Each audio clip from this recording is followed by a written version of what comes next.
So I will call the Londonderry Planning Board meeting to order for April 14th, 2021. And I have a statement to put into the official record. This is the obligatory thing for virtual meetings. Town of Londonderry Planning Board notification in accordance with the right to know law. As chair of the Londonderry Planning Board, due to the COVID-19 coronavirus crisis, in accordance with the Governor Sununu's Emergency Order Number 12, pursuant to Executive Order 2020-04, this board is authorized to meet electronically. Please note that there is no physical location to observe and listen contemporaneously to the meeting, which is authorized pursuant to the Governor's Emergency Order. However, in accordance with the emergency order, this is to confirm that we are, 1, providing public access to the meeting by telephone with additional access possibilities by video or other electronic means. We're utilizing the Zoom webinar platform for this meeting. All members of the board have the ability to communicate contemporaneously during the meeting through the Zoom platform, and the public has access to contemporaneously listen and, if necessary, participate in this meeting through dialing the following phone number: 1-301-715-8592, and when prompted, enter the webinar ID number, which is 899-72999-289, and the password, which is 897878. You may also participate on the web by going to www.zoom.us and enter the same event ID and password information. Number 2, we're providing public notice of the necessary information for accessing this meeting. We previously gave this notice to the public of how to access the meeting by the telephone dial-in information I just provided. 3, providing a mechanism for the public to alert the public body during the meeting if there are problems with access. If anybody has a problem, please call 603-247-7301. If anybody has a problem, anyone has a problem. And number 4 is adjourning the meeting if the public is unable to access the meeting. In the event the public is unable to access the meeting, we will adjourn the meeting and have it rescheduled at that time. Please note that all votes that are taken during this meeting shall be done by roll call vote. All board members participate in this meeting are panelists by default, which allows you to share your webcam and share your audio. I encourage members to mute themselves during the applicant's presentation by hitting the mute icon in the lower left corner of your screen in order to avoid audio interference and crosstalk. If you have a question, please use the raise hand tool or wave, or wait to be recognized by the chair at a stopping point in the presentation. Applicants participating in the meeting as attendees will be promoted to panelists when it is their time for the case to be heard. I ask that you present your application and respond to questions by the board. Where necessary, staff have application materials on their computers and will share those materials via the share screen tool to help the board and the public to view better and to better understand the request. Once public testimony on your case has concluded and the board enters deliberation, you'll be returned to attendee mode and will be muted by default. All members of the public who are participating in this meeting are attendees by default. Meeting attendees can listen to the meeting, but your microphones have been muted by the meeting host. If you are a meeting attendee and are participating via computer, tablet, or smartphone and would like to provide public comment on an application, please use the raise hand tool located in the bottom center of your screen. If you're participating by telephone with no access to a computer and would like to provide public information on the application, please press *9. When it is time for public comment, the meeting host will unmute you to allow you to direct your comments to the board. After your question has been answered, you'll be placed back on mute. If you have additional questions, please use the raise hand tool again, or participating by telephone, press *9.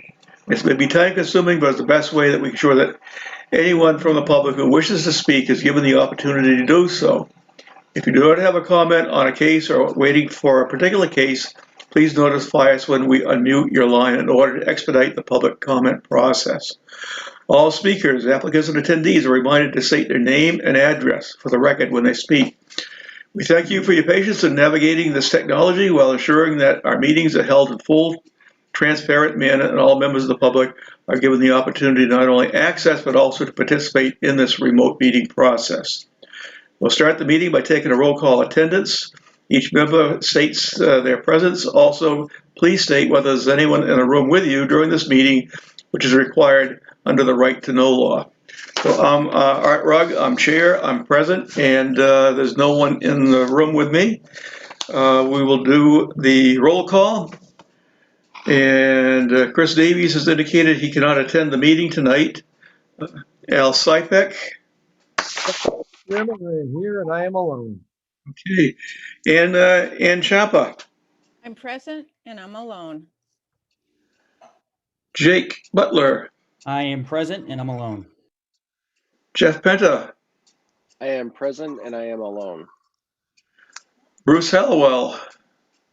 Good evening. I am present and alone. Gianni Verani has indicated he's not able to attend. Deb Paul. I am present and I am alone. Roger Filio. I am present and I am alone. Lynn Wiles. I am present and I am alone. And Jason Knights. I am present and it's just me and the dog. Oh, okay. So we have a quorum. We've got 8 voting members, and what I don't need to do any. Oh, yes, I'll appoint Jason to vote for Chris Davies. And that gives us, we got a total of 8 voting members, and we will continue. I just want to take a moment here, ask everyone to please rise. We'll pledge allegiance to the American flag. I pledge allegiance to the flag of the United States of America and to the republic for which it stands, stands, one nation, under God, indivisible, with liberty and justice for all.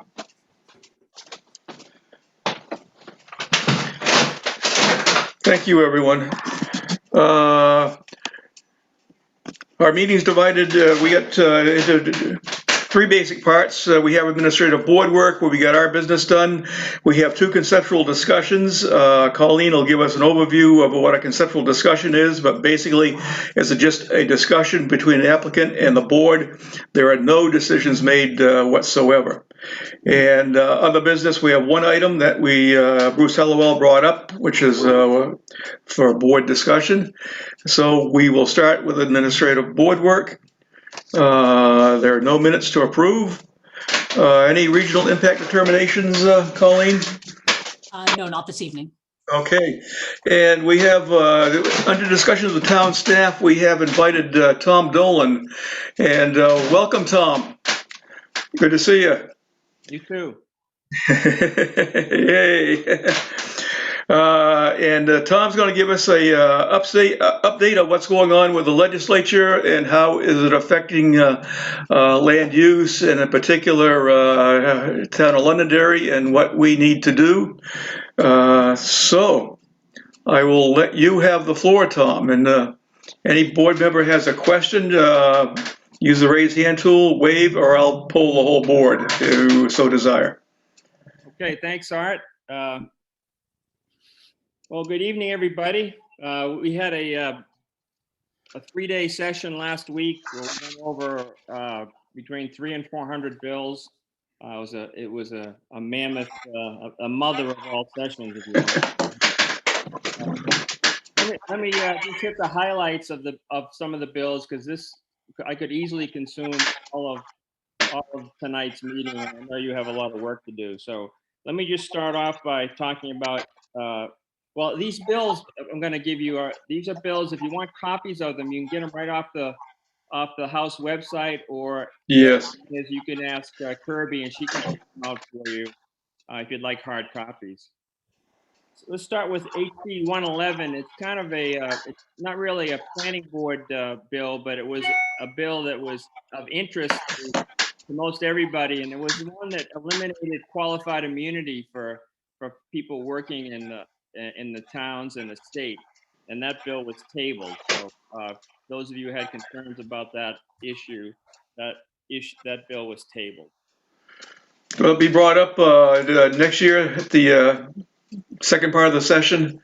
It could be, but I think that enough people were concerned about that bill that it's gonna take a massive rewrite for it to be considered positively next year. Okay, good. HB 616. Before you go on, I think Jason Knights has a question about that. Jason? Yeah, I've been confused about it because I'm trying to, so by tabling it, what does that mean? Like, does that mean that, It's a 'cause I know there were some changes that were made last year, so, it's a legislative tool that basically says that the bill is basically dead for one year, and it can come back. It could come back this year, but it could be pulled off the table. But to act on the bill, you need 2/3 of the House to act, and neither side has 2/3, so that really means it won't be acted on. but does that mean that the changes that Sununu wanted last year are still in place, or that they've been put on hold for a year? I don't know that this bill I addresses don't, any Sununu changes. Okay. no, it I didn't didn't. know if it impacted what he had, the thing that, the stuff he was doing last year or not. That was just my confusion. So, Okay, the next bill is House Bill 616. This did have to do with planning board decisions, and it had to do with appeal to decisions. All I can say is that bill was also tabled, so there'll be no action on that. It was ominous. Let me see if I can give you some detail. Pardon my papers in front of the camera here, but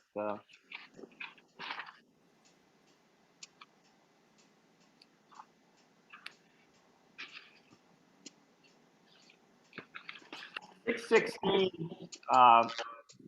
basically said that if a citizen objected to a site plan approval that you gave, is there someone typing? If this, I'm hearing a loud banging noise. If someone's typing, if you go on mute, that would be good. Yeah, if everyone could mute if you're not, because I think we're getting feedback from somewhere. Thank you.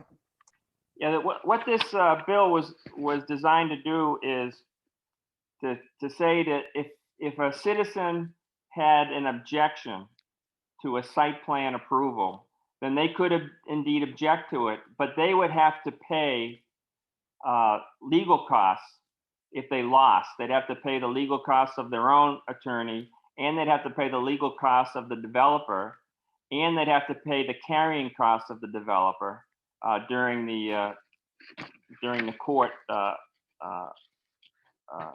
process. So that was rejected and tabled as being way too expensive, and basically it would eliminate the ability of a normal citizen from objecting to a site plan approval unless they were extraordinarily rich, because there's a very high cost associated with that. So that was tabled. That was 616. The next one was House Bill 588. That was the one about tiny houses. You probably have read about that in the news, and maybe have encountered that. Colleen and I actually had to talk about this. This bill, this thing called tiny houses, is in many representatives' view is kind of a fad. You know, it was kind of encouraged by a TV program, I think National Geographic Channel, and they were having programs on tiny houses, and tree houses was another one they've been doing.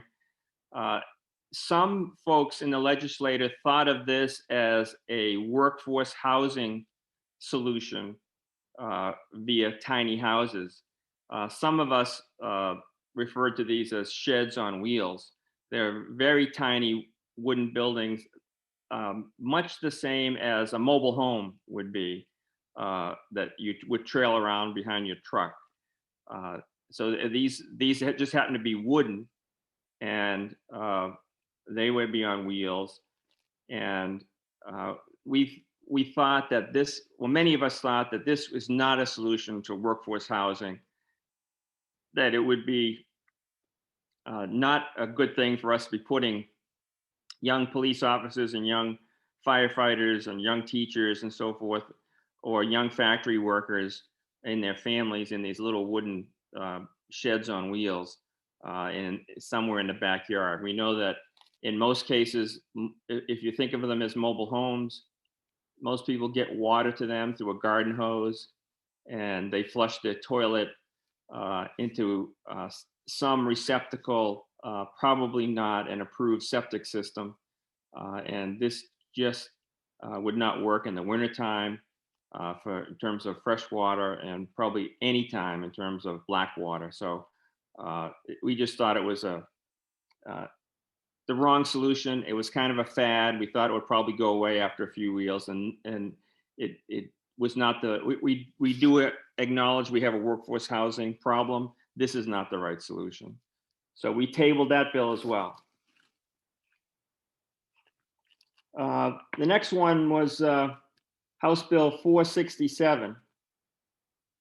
And it had to do with current use allowance and changing the tax, how the tax treatment for current use if non-indigenous animals were in that land. And some people bring animals in, or they have turkeys, or they have different animals that are brought in, and people hunt those animals.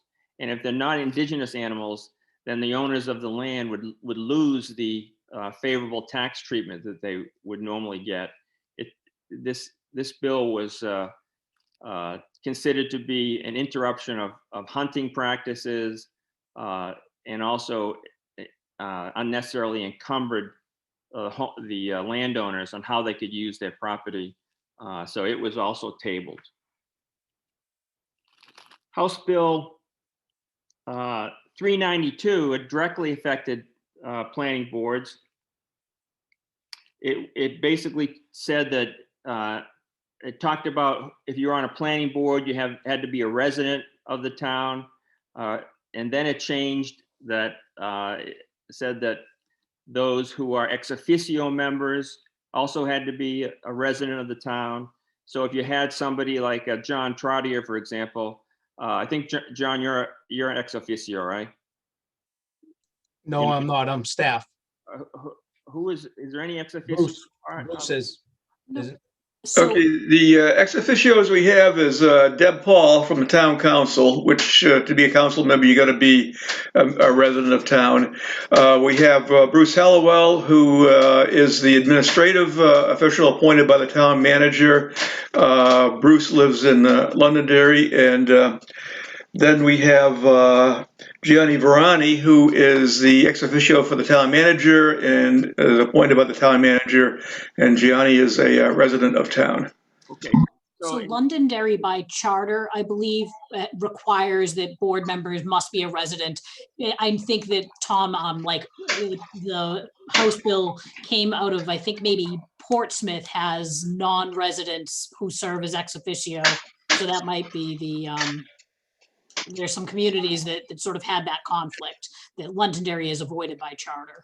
Right. So I know at one time, Art, you remember we had a town manager as an ex officio on the planning board, and in the more recent times, our town manager was not a town resident, so that would automatically exclude the town manager. And so we had the town appointing someone on their behalf. But anyway, that bill was tabled because of the confusion that it created. As Colleen said, there are a lot of towns that, in order to get a quorum, they have to reach out, and in some cases, their ex officios are not town managers. For example, your public works director. Like if Giannis was still here and you wanted him on the planning board, in some towns, he wouldn't be allowed, if this bill went in, he wouldn't be allowed to be on the planning board as an ex officio because he didn't live in town. So that bill was tabled. The next one was House Bill 341, which talked about how many permissible residential units you can have on town, have on a lot, where if you had a lot that was zoned for one house on 1 acre, like we have in Londonderry, what this bill would say, you could have up to 4 residences on that 1 acre lot. And this would serve to dramatically change the look and feel of several communities across the state, to have all these, you could call them additional dwelling units, multiple houses, could be a 4-unit apartment building. It could be 2 duplexes and so forth. And if you've zoned it at the planning board, it was expecting or had approved a single family house, then this bill would allow the developer or the owner to change without any planning board review to 4 units. So we killed that bill as well, as because it would change the character of many towns and take the power away from the planning board to decide what they wanted in their community. Tom, Yes, could you say the number of the bill again? That one? 341. Thank you. It left our committee with a recommended to kill the bill 10-9, so it was close.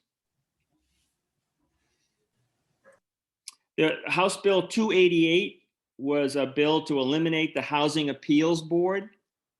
And that's something that you may have come in contact with. We voted that down. I'm sorry, we tabled that bill, which is basically the same thing as voting it down. It just means it can't come back until next year. House Bill 586, you got probably a lot of discussion on that one. That was the original workforce housing bill. That was also tabled. And that one basically said that, I'll summarize it for you. It basically said that, well, the background is there is a recognition that we have a lot of senior housing in our state. In fact, we are now, I think, the 2nd oldest state demographically in the country. And I mean, that's great. We're a great place to retire. But we also need to recognize that that we probably don't need a lot of additional development incentives for senior housing if we have so many now, and again, we are the 2nd oldest state. Our issue is balancing off our demographics with elderly people and younger people. So what the bill basically said was, if you're going to have development help for elderly housing, you have to provide the same kind of help for workforce housing. But if you don't want to have workforce housing or provide developmental help for workforce housing, you don't have to, but you also can't provide help for elderly housing. So it was a balance that was looking to be achieved. The bill got tabled, didn't make it through. So, but I think that's going to come back. That was a governor's priority, that they were looking to try to find a way without penalty, without penalizing, because the current workforce housing legislation says that every community should do their fair share. But there's no way to police that, or no way to encourage workforce housing. In fact, it's often discouraged. If we're going to maintain, I think I've come to the realization that if we're going to maintain the New Hampshire advantage and encourage development of new businesses in the state, we have to find a way how to staff those new businesses. And probably our seniors are not going to be staffing those businesses. We need younger people to staff those businesses. Yeah, Tom? Yes. A number of years ago, this probably goes back 13, 14, the the planning board did try to evaluate what's our fair share and found it was pretty impossible to determine. Right. Since it's not really, at least, explained in the statutes or anything, we tried to explain it, but really couldn't, and it didn't agree what is in the RSA 674 colon 58 to 61. So we dropped it. Right. It's my opinion that we've done our fair share in Londonderry. There are some communities that won't even consider workforce housing, and I don't think that's a fair way to deal with it. I was on a committee last year to discuss this, and my thought was that if we could avoid the stick approach, if you will, and try to provide a carrot and say that if the state would look to reward communities that provided workforce housing, it might be a better approach than try to penalize them for not having it. And one way to award them would be to provide grants that the towns may want. And if they did provide workforce housing, then they could go to the front of the line when they applied for those grants. And those grants could be for things like water and sewer expansion and things like that. However, it didn't make it through. It became very political, and so we still have a workforce housing problem. And the governor is still looking to try to find a solution to that. He has complained that he's been trying to recruit companies to the state and taking advantage of the New Hampshire advantage. And he gets some pushback and say, well, we'd love to come to your state, but you don't have any people to put into our factory, and you need to find a way to get people of that age that are going to staff the factory, and we're not going to do it with retirees, which we have plenty of, and God bless them. They are enjoying their retirement, and we do have a great place to retire, but we also need a place to for young people to not only work, but to buy homes and so forth, and or to rent apartments. Yeah, to Tom, does the governor have any plan or any basic strategy on how to address the housing shortage issue? I'm looking at mainly low, moderate income housing. Well, this bill had come out of a committee that his people had heavily staffed. The Office of Strategic Initiatives, which reports into the governor, and a couple other committees that I can't name. I don't know what their acronyms are, but they've been working, trying to find solutions that would be acceptable to the larger state. I mean, there are a lot of communities that are rural that just shudder at the fact of having an apartment building in their small towns. And so they look at workforce housing as a negative. They look at it as the old housing we see in Massachusetts, the old apartment tenant tenements that we had a whole number of unfavorable names for them, and so he's aware of that. You got to take the stigma away from it, and like I said, we were looking to find ways to reward communities that leaned out to help those. I think in most cases, the communities need to be able to run sewer and water to these buildings. The very large septic and very large individual wells just don't seem to work. And aren't feasible for a relatively small piece of land. So it would have to be a place where you had water and sewer in most cases, and that's something that, like I said, hopefully we're going to be able to reward communities that leaned out and wanted to do this by providing them some grants to help pay for the infrastructure that, may need to accompany a building. So the town wouldn't have to pay for that through the tax dollars. Deb, did you have a question? I do. Well, a statement. On this vein, we have apartments here, and I would not call them affordable for young people. And part of the problem is property taxes being as high as they are, no matter how much you give a building. The problem is those taxes that they have to endure or to pay, and the maintenance on top of it makes it very, very hard for a developer to do that. So looking at smaller homes, which is what many surveys put out by the state have shown that is what young people, young firefighters, young police officers, young teachers, just young people in general really are looking for. The apartments may be a solution, but unless the property taxes start coming down, it's going to be really hard to make any of that affordable. And even for a small house, because the cost of building materials, especially now with COVID, I mean, a 2x4 has gone from $2 to almost $7.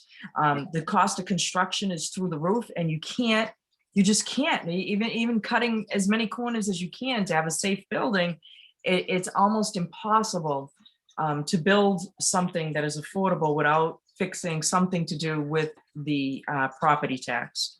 And I know that that's something that they're looking at. I just don't know how seriously or where it's going to go. But it is interesting to think that apartments are not necessarily the answer to what we're trying to do.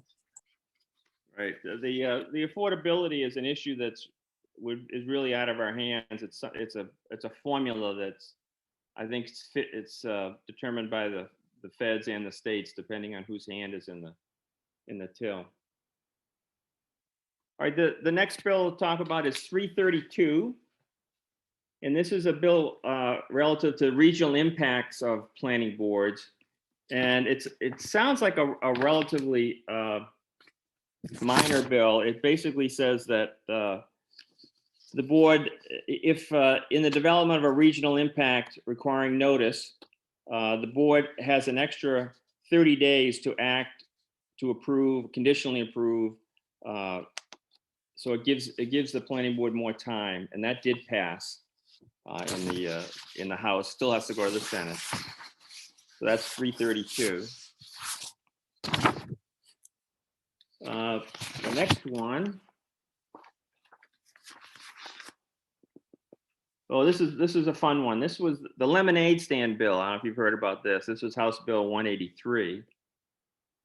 This was a bill that says that if a young person wants to open a lemonade stand, well, we changed it to a soft drink stand, so we weren't being prejudiced for lemonade only. But if someone wants to open if a little kid wants to open a soft drink stand, the town can't come in and shut them down for not having a permit. So that was kind of a fun bill, but it had a lot of opposition, believe it or not. Now, Is there any restriction? I mean, what's the age limit on that? I think it's under 18, I believe. Okay, thanks. Was there testimony? Like, are there any communities out there that have been enforcing on lemonade stands, or was this something that somebody just wanted to clear up? I'm just wondering what town is out there doing that. We have no towns in the state that have harassed any kids. There are other states, especially in Texas and a few other places where they have. This had a corporate sponsor originally, from what I understand, by one of the lemonade manufacturers. So it was probably one of the lighter, from a seriousness standpoint, of bills that we had to deal with. In fact, somebody argued for it, said it's a good introduction for young people to have to learn how their government imposes regulations. So they should learn that at an early age. So, but we passed that. So we have to call Kevin and say, no more enforcing permits for lemonade stands, I guess. Now, there is one bill that that you'll be interested in. One more. This is the last one, Art. This is Senate Bill 86. This is just left the Senate and came over to the House and as part of the crossover activity. So for those of you who don't know that term, we just passed a date this past Friday. It's called crossover, and that's where the House gives all their bills to the Senate, and the Senate gives all their bills to the House, and that's the term crossover. And so we have one coming over that I'm aware of that I've started to investigate. And it's Senate Bill 86. Now, what's happened in some towns, and I don't know if this is part of the Green New Deal or if it's just somebody's intention to try to do good stuff, but maybe get out of control. There are some towns in consonance with their planning boards that are starting to restrict new developments to be electric only. That if you want to put in a propane furnace or an oil furnace, your approval is going to be for an electric only method of heating. So what this bill does is this changes that and says, no, planning boards have the right to decide what the source of energy is going to be, and you cannot restrict it to electric only. And that's Senate Bill 86 that had just come over to the House. It's going to come to my committee, and we'll be taking that up in the next few weeks. But it was basically going to stand on the planning board and say, you cannot approve if the planning board decides to require developers to put in electric only restrictions, that you can't do that. So that's already happened in some communities, and what this bill will do will walk us back from that place. And what's a little silly that we looked at it and said, gee, if we require electric only because we wanted to clean up the environment, we got to generate the electricity with a fossil fuel up the street near the airport to get the electricity. So it didn't make a lot of sense to go electric only. And that if you're trying to, if the underlying goal was to eliminate fossil fuels, that doesn't really work. So we'll be taking that bill up, and you guys want to come up and testify on it, you're glad to. You'd be glad. I'd be glad to have you, but I don't think it's going to go anywhere. Well, I think the bill is going to go forward, but I don't think that the whole initiative about electric only developments is going to go anywhere. So, what questions do you have, or what concerns do you have? You want us to keep an eye open for? Okay, I mean that was an interesting one, Tom. I think it puts too much restriction on the the board and also the developer and the individuals who want to own the house to select their source of energy, because I don't think we don't regulate that at from the planning board. So actually, what I'll do, I'll just go through our roll call here. I'll see who would like to ask. I'll start with Al. All set, Mr. Chairman. All set. Ann. I'm all set too. Okay. Jake. I'm all set. Jeff. I'm all set. Thanks, Tom, for coming. Bruce. All set, Mr. Chair. Thank you, Tom. Deb. Thank you, Tom. I'm all set, but I hope you come back and tell us more about the bills that are coming up that affect land use, so that we will be a well-informed board and be able to be proactive as opposed to reactive. And if there's something coming down the pike that you see that may pick up some steam, that we could be prepared on how we're going to deal with it in our town for what our town needs are. So again, thank you for doing this, and I hope you come back and keep us informed. Yeah, I will. And, as being the chair of the municipal and county committee, I have a lot of say, if you will, of issues like this. So if there's an issue that comes up that you've heard about, and Colleen's heard about and made you aware of, if you want to try to influence the legislation, please let me know. And so Londonderry will certainly have a say, a strong say as to what legislation gets approved. So that's a good thing. Yeah, that is good. Let's see, Roger. Roger. I just have a comment. My comment being that if you're looking for workforce housing that you want to keep some control over, we need very small 2-bedroom homes. And I don't know how you actually go about getting them, but you could easily, two-bedroom homes, they're not going to have 25 people in there. They're going to have 2 or 3 maybe. And that's the way to be able to have a smaller lot, smaller house. And actually if you said a 1-acre lot, and you had 2 of them, you'd probably be making a little more than we are making in taxes now. That's all I have to say. And thank you, Tom, for coming down. Sure, that's good input. Thank you, Roger. Yeah. Okay, Lynn. No, thanks, I'm all set. Okay, and Jason. Okay, very appreciative, Tom. One thing I wanted to add, last month, the Governor's Office of Strategic Initiatives put on a lunchtime seminar on the 3rd Thursday of every month.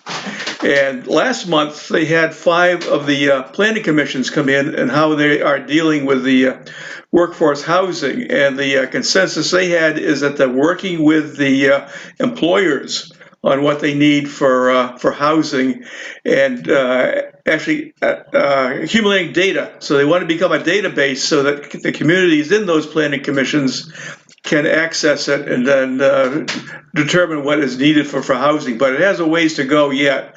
But there's 5 of the planning commissions. Southern New Hampshire Planning is one of them also.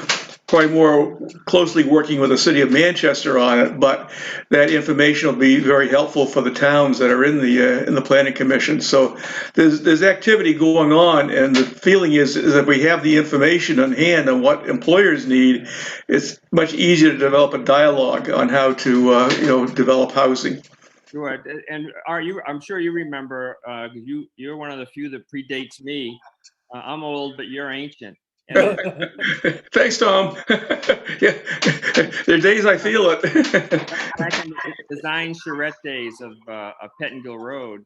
Oh yes. We had talked about to the state. The state was highly involved at the time. Is to perhaps locate a community college or a technical college campus in that area that could specifically train on the skill sets for the companies that were going to be there. So that was an idea. It didn't get a lot of traction, but at least I think there is a dialogue between those companies and the community college network in the state. Yes, there is, and I think that's probably the first real step is getting the dialogue going and getting information on what really is needed, and then it can be addressed. So. Right. Thank you all for inviting me. I'm happy to come back anytime, and I have a great rest of your meeting. Thank you, Tom. Art, can I ask Tom one question? John, yes. On the portion of the Senate Bill 86 regarding third-party inspections, did that die? Yes, it did. Let's see, 86, was that the last one I talked to you about? Yes, it was. The last one. No, it didn't die yet. It's coming to my committee. Is that in section 2? I'm not exactly sure. Let me look. I believe it was before the issue regarding electrical supplies. Yeah, there is what we plan on doing is that bill is in 3 sections, and section 2, I believe, is the section you're talking about. Our strategy is going to be to delete all of section 2 out of the bill, and focus just on section 3, which deals with the the type of energy to be used. So I can't tell you that will happen, but my caucus is focused on that, to delete section 2 out of the bill. Yeah, so for those that aren't aware with that portion that Tom are discussing is, again, it gave the developer would sit down with the planning board and determine what, kind of come up with a schedule of what inspections at what time they would do that. And it really would not be a good advisable for the town of Londonderry to start doing that. Right. Again, So what you can expect, John, is the committee, my committee will probably submit an amendment to the bill to delete section 2. Yeah. And it just leaves sections 1 and 3 left in the bill. What happens, these Senate bills, they come to us, not so much this one, but many of them come to us as omnibus bills, which means they're a fruit salad of legislation that one part doesn't relate to the other part, and it really is quite a dissection. Now, we do have rules. We can just approve just a section of the bill, or we can go through the whole bill. In some cases, we cut the bill up and we give it to a different committee. So if it has a piece of it that talks about municipal law, but another piece that talks about election law, then we'll cut that piece out and move it over to the Committee on Elections. So they throw everything against the wall and see what sticks. They do. They mimic a lot of what happens down in Washington with these omnibus bills that, like I call it, a fruit salad. Get Yeah. everything in there. Gotcha. Thank you. All set. Okay, all right. I think that's my sign that I ought to check out and let you have your meeting back. Okay, well, thank you very much, Tom. Greatly appreciated. Okay, next, under discussions of the town staff, we have subdivision, a rehearing. Colleen will tell us about that. Sure. So as the board knows, last week you granted a conditional approval of the subdivision at 40 Kelly Road and Hazelnut Lane. During the meeting, one of our planning board members, who happens to be a member of the HOA that's in a butter to that, commented that they had not received proper notification. So we did look into it, and the applicant had prepared the proper butter labels. It was sent to the correct. It was mailed. Unfortunately, it looks like the post office misdelivered that, and so we did speak with the town attorney. And though legally the town has done the correct thing and done everything it needed to be done, the right thing to do is to hold a rehearing on this. So even though by the letter of the law we've done what was required, the right thing is to make sure that the abutters are notified and have the ability to comment at a public hearing. So we've notified the applicant that our intention was to recommend that the board make a motion to reconsider that conditional approval. So basically that approval from last week would be vacated, and the town, at the town's expense, will re-notify all the abutters. We'll basically redo the hearing next month.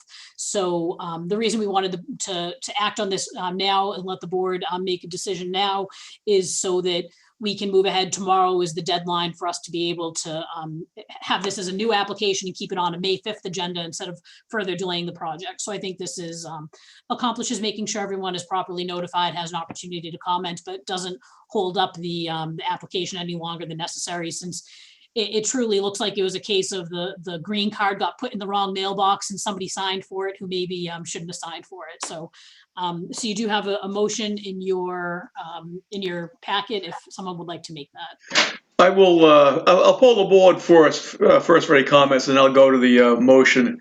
So, Al. Well, I'm in favor of the hearing. Okay, Ann. I have no problems with it. Okay, Jake. I don't have any problems with it. Okay, Jeff. Yeah, I have no problems with that. Okay, Bruce. I withdrew from this because I'm the one who's affected. Okay, let the records indicate that Bruce is recused himself from this discussion and also the motion. Deb. I'm all set with it. Okay, Roger, Yes, I agree with it. Lynn, I'm good with that, Mr. Chairman. okay, and Jason. I'm good with it as well. Okay, good agreement there. So I'll take a motion. Mr. Chair, I'll make a motion to reconsider the April 7th, 2021 conditional approval of the subdivision plan to subdivide one residential lot into 8 lots, map 12, lot 39, 40 Kelly Road in Hazelnut Lane, zoned AR1, Gene Gagnon, owner and applicant. Okay, motion by Jake. Do I have a second? Second, Mr. Chairman. Second by Al. Seeing no discussion, we'll go for a roll call vote. Al, Aye. Ann, Aye. Jake, Aye. Jeff. Aye. Let's see, Bruce and Gianni aren't voting, and then Jason, who is voting for Chris. Aye. And chair was affirmative. Motion carries. Let's see, it'd be 7-0-0. And also note that Bruce Hallowell has recused himself. I So, don't know if Deb, did you vote on that one? No, I did not, but I'm for it. Okay. oh, excuse me. I jumped to the end there. You just don't love me, Art, today. It's okay. Oh, yeah. I'll put you at the top of the list, Deb. Okay. Next, we have 2 conceptual discussions, and just want to have Colleen give us a brief overview of conceptual discussions, because basically they're a discussion, there's no decisions made or anything. So this is probably more for new members, but also a good review for older members also. Sure, and interestingly enough, I guess to me as a planner, the 2 conceptual discussions we have this evening are actually projects that are currently in design review as well. So the board's aware, conceptual discussion is just non-binding review and comment.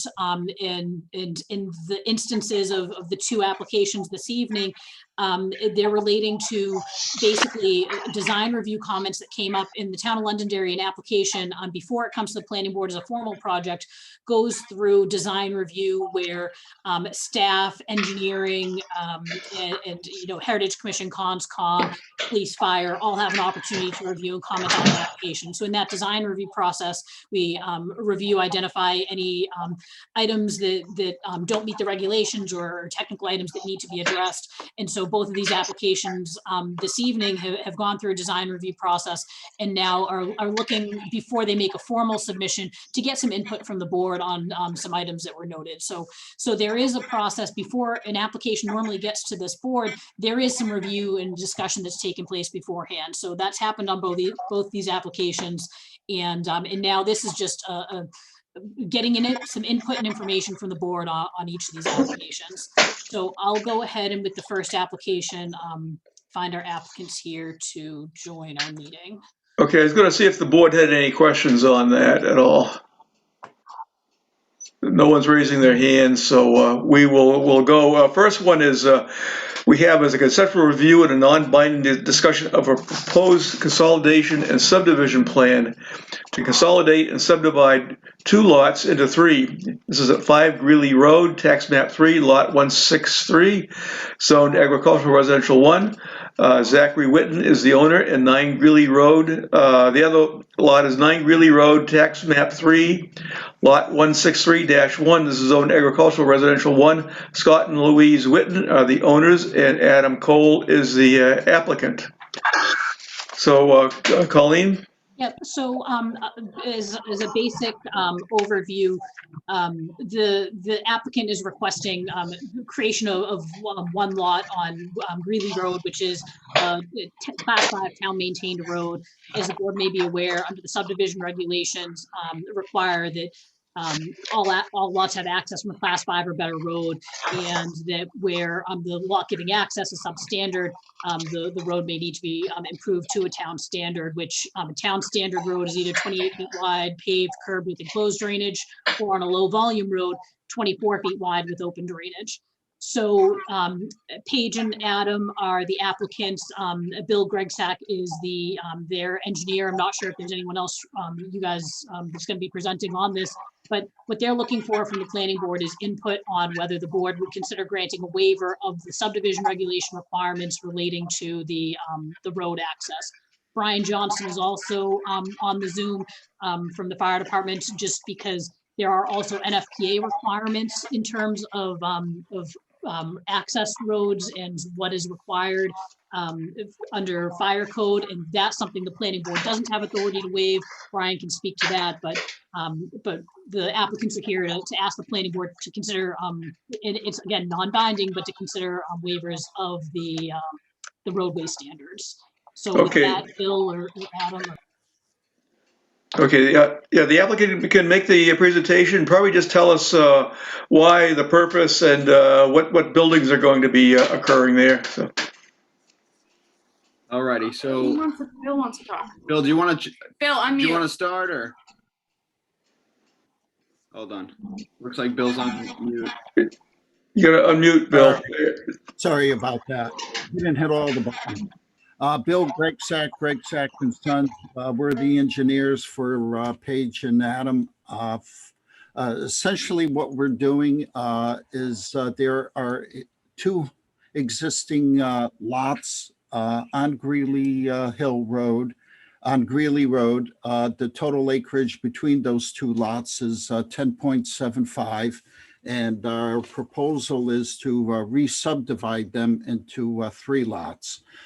One lot is owned by Paige's parents, and Scott and Louise, and the other lot is owned by Paige's brother, Zach. And the proposal is to re-subdivide and create a lot in the middle so that Paige and Adam could build their house. So essentially what we're looking at is what has come up with our discussions with the town is the upgrading of, it's about 850 feet of Greeley Road up to town standards.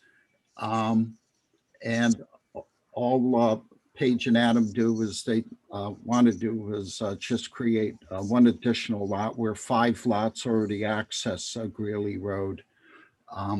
And Adam and Paige have put together a presentation tonight that they would like to share. All right. So Colleen, I don't know if we can share the screen so we can have access to show you guys like a PowerPoint that we've. Sure, you should be able to share your screen right now. Okay, let's see.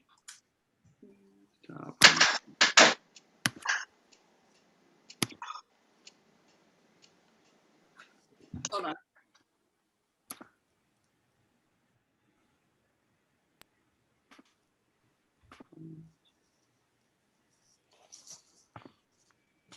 We're not computer experts, as you guys can tell.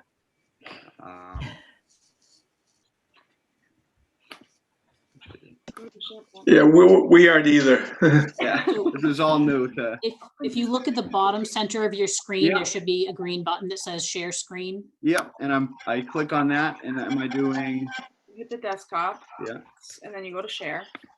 Oh, it's open system preferences. You have to change the privacy. How do you do that? Hold on.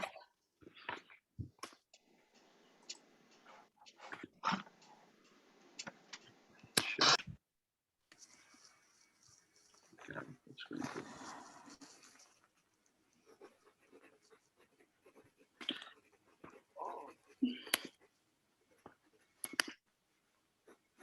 No.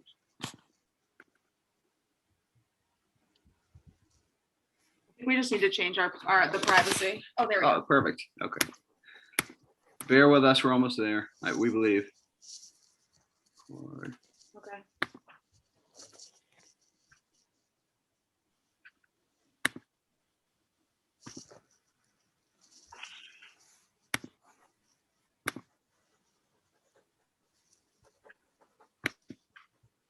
Share screen now. Where? It's like, Oh, it's okay. pretty nerve wracking. Don't worry about it. Take your time. All righty. Right there, click that. Oh, sorry.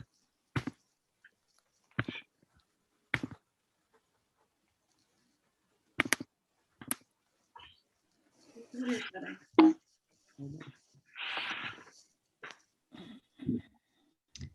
If you're having trouble, if you want to try emailing it to me, I might be able to pull it up, depending on how big the file is. Yeah, we can try that. I'm just wondering, oh, maybe I have to click both of these. No. It's saying it, we need to like, it's not gonna record it, which we're not trying to record. Yeah. Oh, it's probably because the meeting is being recorded itself. So if there's some sort of privacy setting, maybe. Oh, right. Is it gonna Oh. work now? Might have it. There you go. Oh, Can you good. guys see Okay. that? Yep. Can everybody see that? Perfect. All righty. So my name is Adam Cole. With me tonight is my fiance, Paige Witten. Before we start, I wanted to just hope that everybody's doing well at home. Paige and I both understand like how tough this year has been. So I'm a firefighter and paramedic. Paige works at Lawrence General. She's a ER nurse. That's how we had met. There's some nice pictures of us if you guys can see them. So the subdivision that we proposed, just to give you guys like an idea. So the black line on your screen is 102. On the left side of your screen, that's going towards 93. And the right side of your screen is going towards Hudson. As you can see, Greeley Road is off of Old Nashua. It's across from like Londonderry Station 2, the fire department, and SD's country store. This is just the close up, like the sky view of Greeley, what we have going on over here. So Greeley Road is a two-way unpaved gravel road that is 0.16 miles or 845 feet long. There are currently 5 houses on Greeley Road. Greeley Road has varying widths throughout and is classified as a Class 5 road. Class 5 roads are also known as rural highways, and they are town-owned and maintained regularly by the town. So these are the current lots that are along Greeley Road. The red lot that you see there, that is the house that Paige and her brother grew up in. We are currently renting an apartment from her parents. We live in the back. We just been saving money, trying to get money together for this big project. As you see in the green lot over there, that is Paige's brother's lot that we will also be like subdividing with. Across the street with the orange house down there, that is Paige's grandfather's house.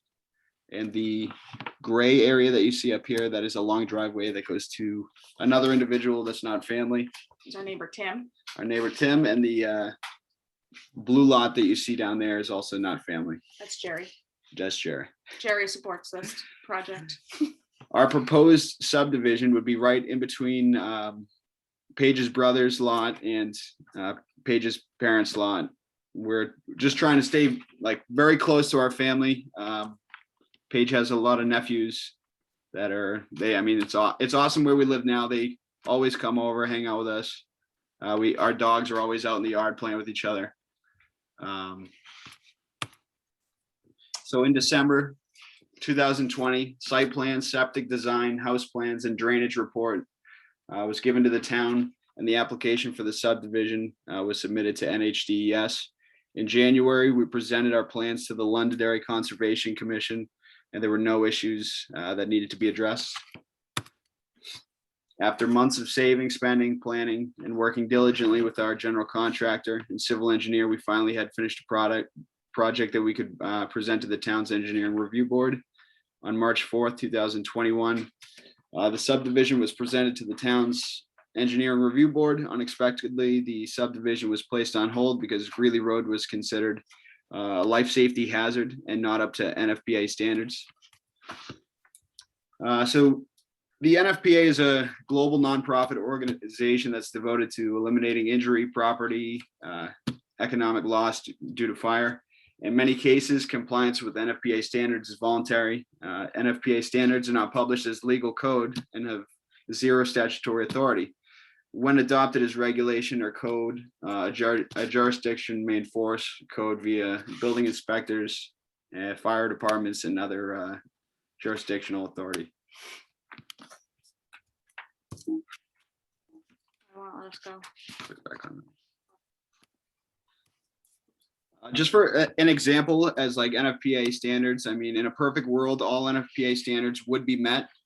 For example, NFPA standard 1710 refers to staffing on trucks for fire departments. The NFPA standards it recommends 4 firefighters on ladder trucks, 4 firefighters on engine companies. My fire department that I work on, we have 2 guys on a ladder truck, 3 firefighters on an engine company, and I think Londonderry does 3 firefighters on a ladder truck and 3 on a engine company. So it's hard to meet all NFPA standards. In a perfect world, yes, they would all be met. When we presented our subdivision to the town, these were like the main concerns that they had. They wanted to make sure we had access for every building, which we'd obviously have. They wanted the road to extend within 50 feet of at least one of the exterior doors that could be open from outside, which we would have. But the main concerns with Greeley Road were the access road has to maintain and support the weight of a fire apparatus. They should have an unobstructed width of no less than 20 feet and the minimum clear width of 12 feet for each lane, which the road has to be 24 feet wide. As I think Colleen said earlier, 28 feet was for like high traffic roads.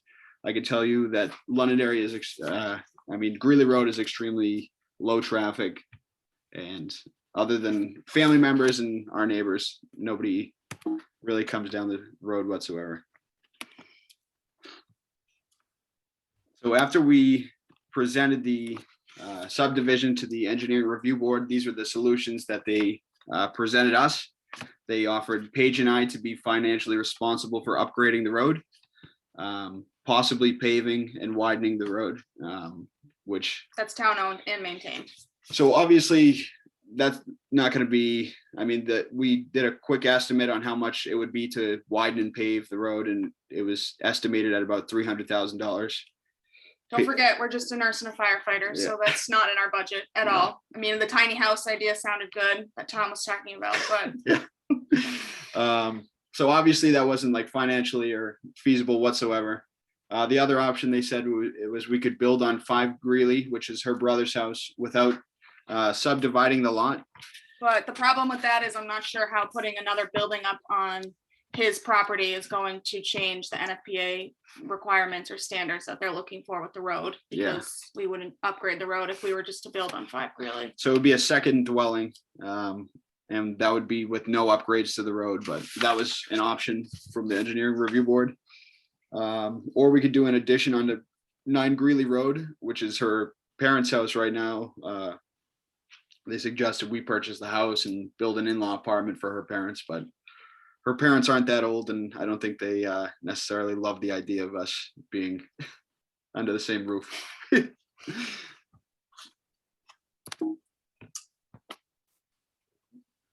Before the subdivision was presented, the town's engineering review board did admit it had been a long time since they had last been down Greeley Road. The following slides demonstrate how vastly different Greeley Road is now compared to 10 years prior. So this first picture is from what, 2017? I mean, 2007, No, sorry, 2007. This was before my grandfather's house, the yellow one in the reference. So this is on Old Nashua. If you were driving down Old Nashua, this would be your left onto Greeley Road. This was 10 years ago. This is what it is today. Again, 10 years ago, or longer than 10 years ago now. Yeah. Today. Keep on going. It's kind of like a jungle. Yeah, it's no longer a jungle. So this is the driveway. That's the driveway that we would end up extending to get to our house, to our property. So That's my that's- brother's driveway, so we would just extend onto that. Just showing you that the road definitely has been upgraded since 2007. That's Paige's parents' house. And we rent an apartment in the back. This is just further down Greeley. We don't really go down here this way too much. Yeah. Just some things to consider. From you guys is that we already live on Greeley Road. The town of Londonderry has no plans of upgrading Greeley Road to NFPA standards with us building or without us building, because they already have so many miles of road to maintain in Londonderry that Greeley isn't their priority. We're not going to be adding traffic to Greeley Road since we already live here. Also, this is the last buildable lot on Greeley, so it's not like down in the future, there's going to be other lots on Greeley. This is the last buildable lot.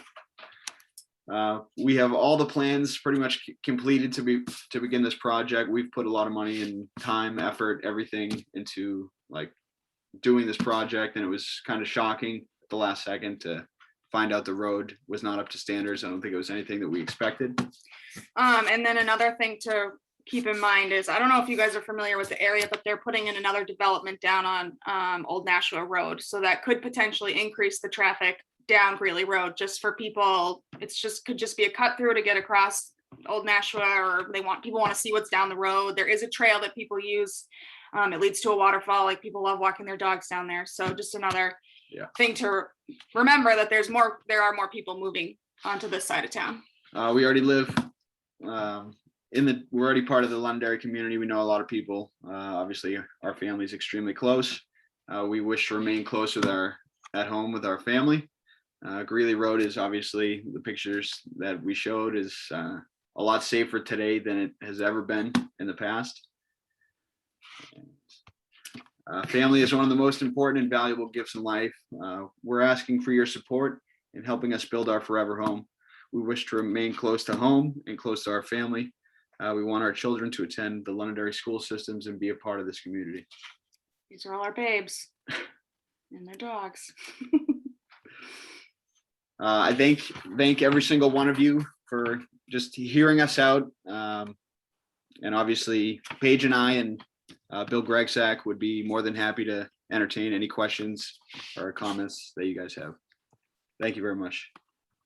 All right, I think we stopped the shit. Okay, thank you. Good presentation. What I'll do is go to staff first, and then we'll go through the board and get input there. And part of the staff, I'll have Brian Johnson make his comments also.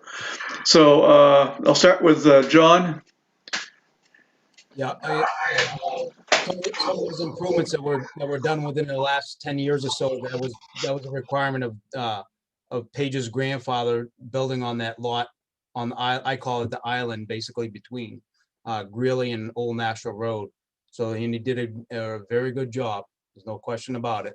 He opened it right up, and that was required in order for him to get to sight distance and whatnot, and also his sight distance coming out of that lot. So looks good. That's all I have for now.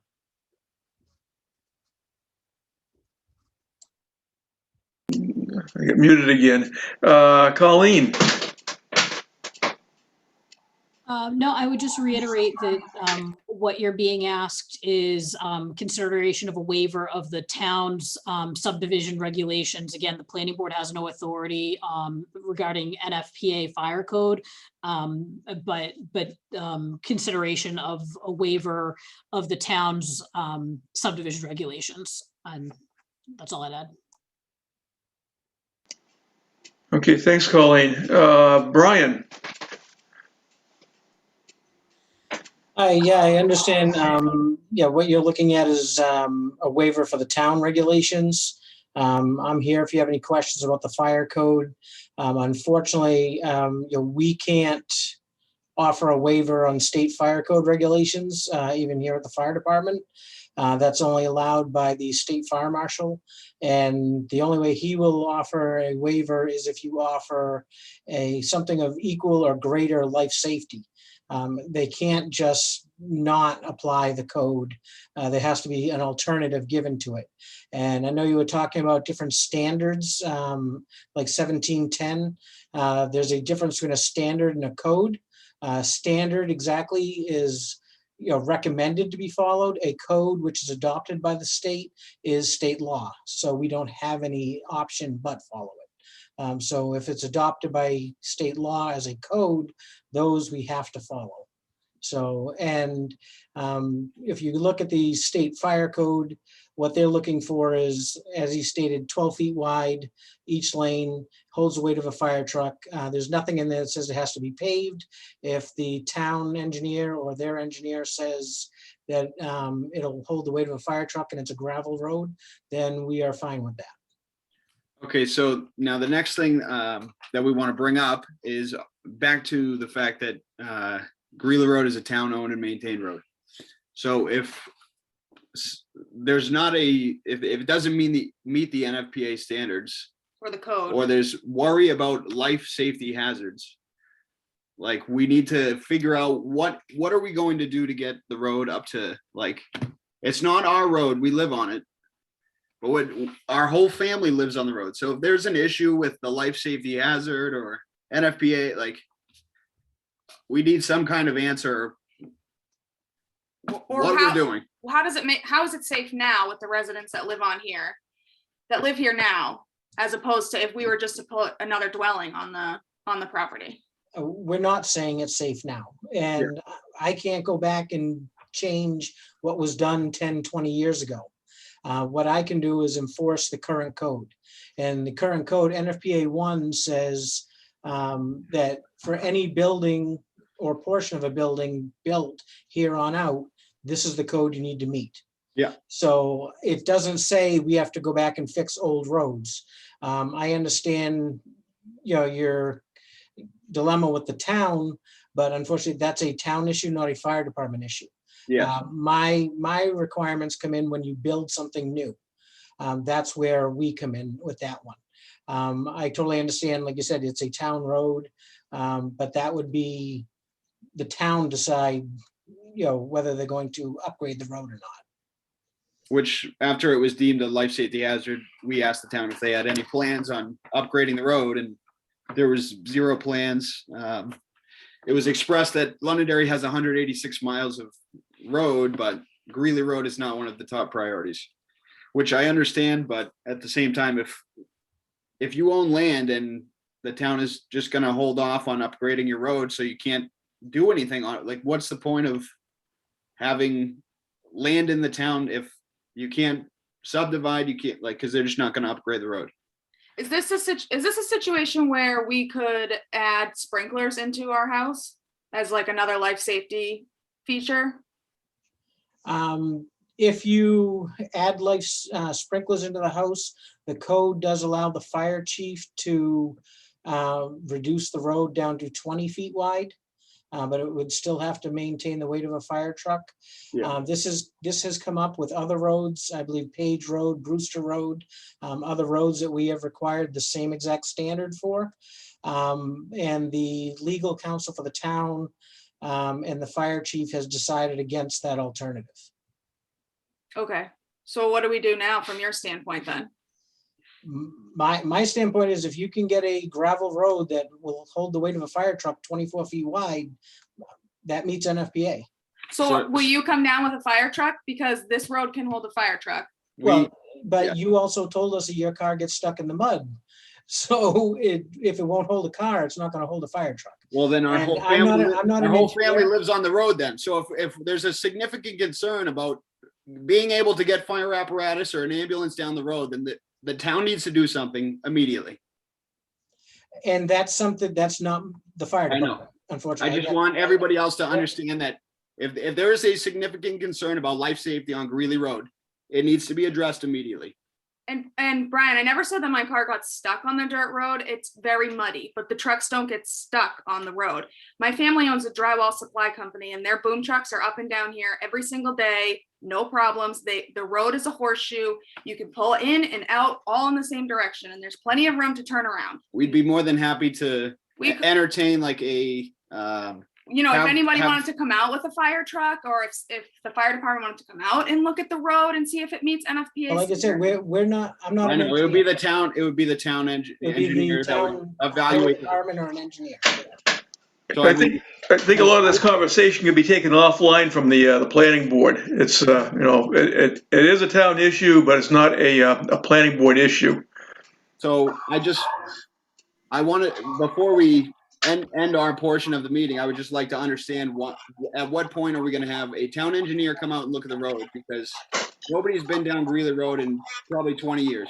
That's from the town or, so I have a hard time understanding if we're trying to get it up to NFPA standards, but we have nobody from the town willing to, or offering to come out and evaluate the current conditions of the road. Your engineer could make an evaluation of it and then report that to the town. Okay. Is that going to be something that, I mean, the town will then send out somebody to evaluate if it's, The town would review that then, probably with your engineer. okay, and I guess that's our next step. I mean, this has been a long battle. It's not an easy thing. We've been through this before as a board, and then once the fire standards kick in, they're out of our realm. There's nothing the planning board can do about that. Okay. I think that wraps it up. Okay. Thank you very much for having us. Well, Adam, I think what somewhat you're also looking at here tonight, and I think you should discuss with the planning board, is the town standard is a paved road.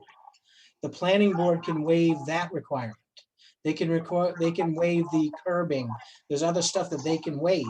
So I wouldn't say you're done here now, because they can still help you with that part of it. So that way there, you're not going to that cost. You're just going to a gravel road. But that's something the planning board can help you with. Right now, the road, I mean, I have walked it with the tape measure after we looked up all the NFPA standards, and I could tell you that it is anywhere from 20 to 24 feet, and 24 feet is along a lot of the road. And the skinniest part would be the end of the road that we don't even access. We don't use that side of the road. But the rest of the road, I have walked with the tape measure. It is 24 feet wide. I can't testify that it would hold a fire apparatus, but we drive boom trucks in and out of this road. We've had a lot of heavy equipment that has come up and down this road, and we've never had an issue. So, Brian, what you're saying is we could ask the planning board to vote to not have to pave the road. Right, I believe this is a conceptual discussion tonight. This is, the request before the planning board is, would the board be willing, or at least would the board entertain waiving sections 3.09A and 3.09R, which would allow subdivision on a lot on a substandard road and waive requirements to improve the road to minimum standards of the town. So, I mean, the planning board can waive the town standards. The planning board cannot waive what the NFPA requires. So if I could interject a little bit here, but essentially what we'd be looking for, as Adam has said, he's got about 24 feet of gravel road out there from the easterly portion of Greeley Road off of Old Nashville Road, and then leading up to the existing homes owned by Paige's parents and brother, and the area where their house would be in. The only area that they may not have 24 feet is the part of Greeley Road that is furthest away from the existing fire station and towards that ends up back out on Old Nashville Road. So I guess it's a 2-point question. One, essentially what, we'd like to know how the board would feel about waiving the requirement of having a paved road on Greeley Road.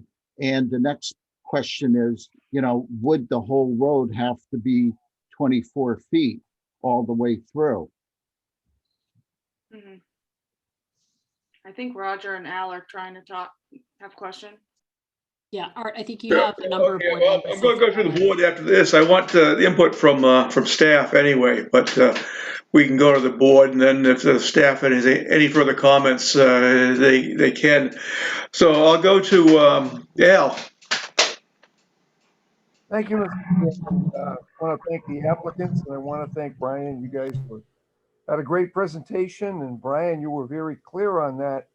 I'm a little bit confused also with the question of the whole road being done. If most of it is 24 feet, if the rest of it was 24 feet, met the graveling standards, how would that play in? And either John or Brian, if you could give me an idea.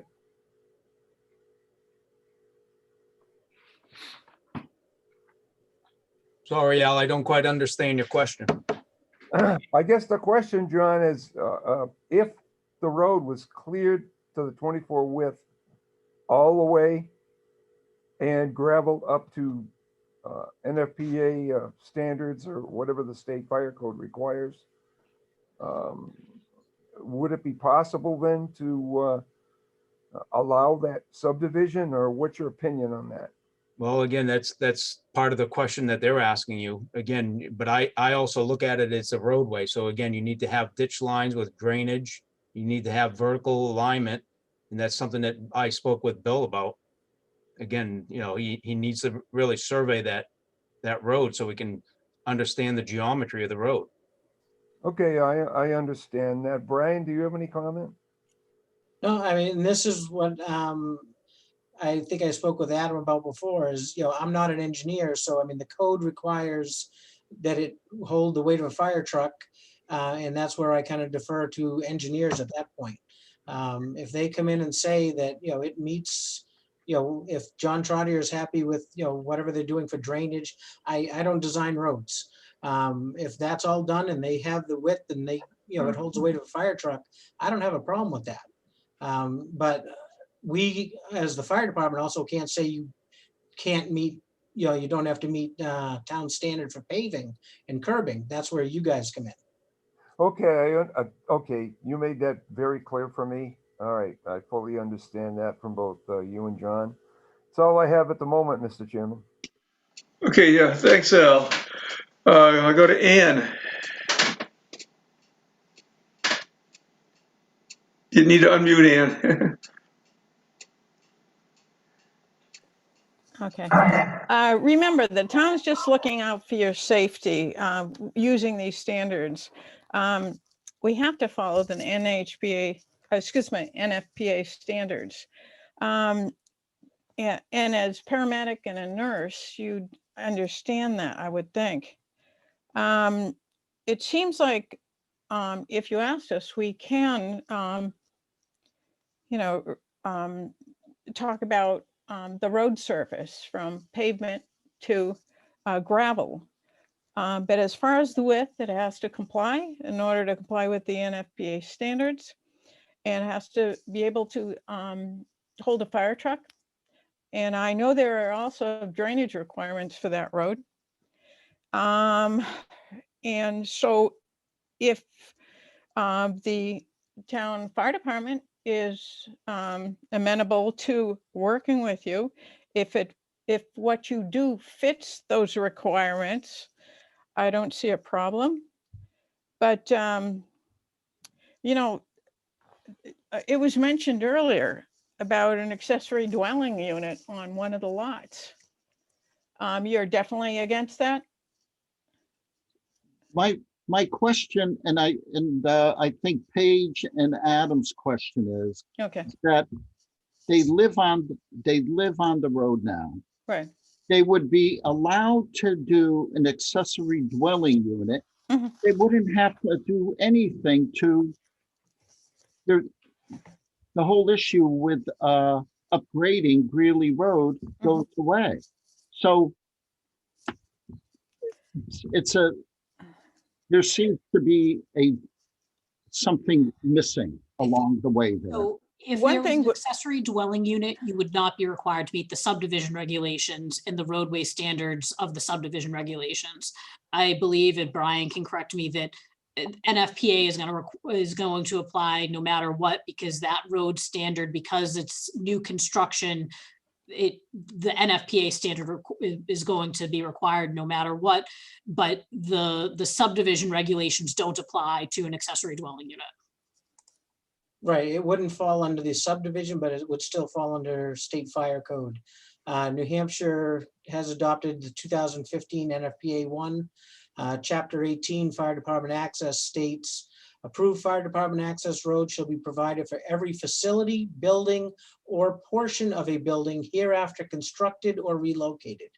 So even if it's an accessory apartment, if it's a house built on another lot without subdividing it, it still falls under NFPA code. So we're saying that in order to build that house, they have to build a road according to the NFPA standards. And the planning board can remove the requirement of paving it, but they'd have to gravel it according to NFPA standards, the width of the road, and be able to hold a fire truck. Well, Am I understanding that correctly? If what's there, if an engineer says what's there is Mhm. 24 feet wide and will hold a fire apparatus, then that section, they don't have to do anything to. Unless DPW comes up with drainage or something. I'm going under fire code regulations. So let me back up to my previous question. Yes, okay, I understand that the board is willing to waive the surface of the road. Great, we appreciate that. Thank you very much.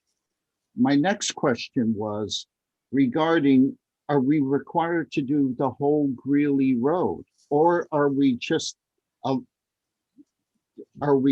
required to do the section of Greeley Road from the portion that is very close to the existing firehouse to the proposed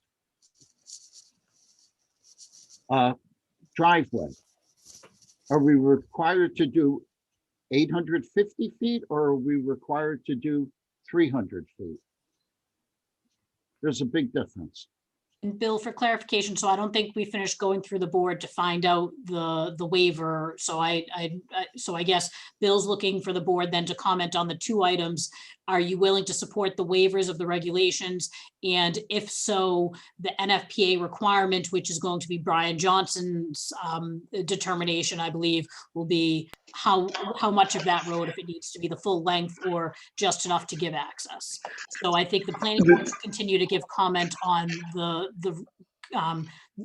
to be requested waiver of the roadway design standards. Okay, I think they were responding to Ann's question, Colleen. But yes, that's really with in the realm of the NFPA. Good question. But Ann, do you have anything else? No, thank Okay. you. All right. We'll go to Jake. All right. Where do I start here? I feel like I've been pulling my hair out sitting here for the past few minutes because we are yet again talking about a road in Londonderry that does not meet a standard that it needs to meet. And we have a resident looking to do something on that road, and we're shifting the burden of a road that has not been brought up to what the standard is by the town. We're shifting it down to the person who wants to build yet again. And I think that is such a fundamental issue, especially whereas we hear that, according to Brian's standards of it needs to be 12 feet wide, 24 feet wide to properly handle a fire truck according to NFPA. So what we're saying right now is that the town of Londonderry is letting Greeley Road not meet a standard required by the state. So now we have people living on a road that is, according to what I hear, unsafe. And we have no intention of fixing that as a town. This is the third or fourth time, I don't know, in the past 3 years that we've come across this yet again. And we still have no answer as to what's going to happen with these substandard roads. So now you've got these poor people who there's two things here. There's the state level and the town level. It sounds like we're all willing to do something at the town level, but then we have to deal with the state level. Well, we're dealing with the state level. That's out of our jurisdiction, Jake. So I nothing, get that. I get that, but it's still part of it. But the issue with it, right. We should stick to the main issue. And I think they're looking for, is the town going to relax its standards? I'm sticking to the main issue is the fact that this town still has roads that don't meet a standard and nobody wants to fix them. That's the biggest issue here, Art. That's a fact. That's a Single yeah. biggest issue here. That's a town council question. It absolutely is, and it should. It should, yeah. It's stopping every other amount of road maintenance we're doing on any other road that meets a town spec and start taking care of some of these roads that don't. Yeah, it's something the planet. Now we've got a family. No. Now we've got a family who wants to build a house next to their family, and what we're telling them is, even though we're going to waive this for you, it still doesn't meet the state requirement. So too bad. So now we have somebody who's trying to stay with their family that can no longer stay with their family. That's a fundamental issue, and that's on the town, because the town does not fix this road. That's a town council question. The planning board can't solve that. We'd love to solve it, and I think maybe we can, but it's not in our jurisdiction to do that. So Brian, at a state level, what can they apply for a variance to this issue? They can, but as it says in C 6000, the state fire code, you have to provide a equivalent or greater degree of safety, an alternative. Correct. So and now there's nothing been proposed for that. Okay, but we had just recently talked about something that would be equal to the road, which would be putting sprinklers in the house. And what you have said is that the chief and the town's attorney will not take that as an acceptable solution. So what you're telling me is we have no acceptable solution for these people outside of taking a burden on and taking care of a road and fixing a road that's not to a town standard and a state standard that the town has neglected.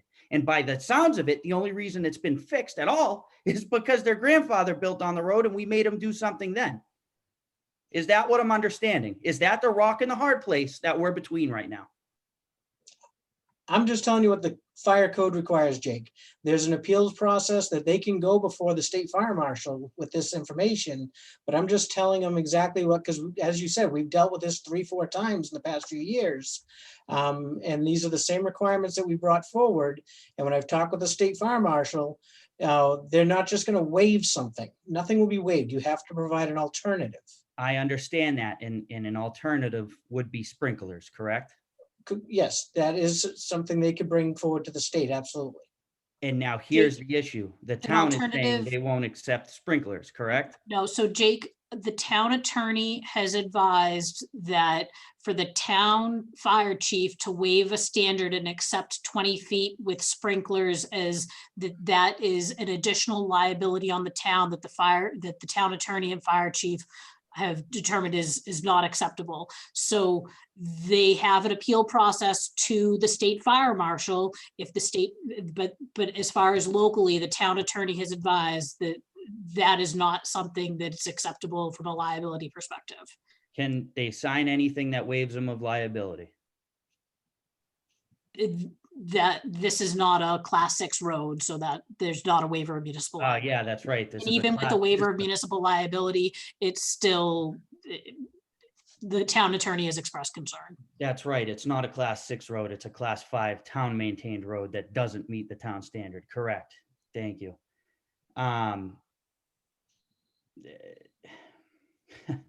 I don't even know where to start with this besides we all know where it's going to go. It's great that the town wants to say, oh yeah, waive everything, but now it's going to be, well, the state says this. So Brian, if it's the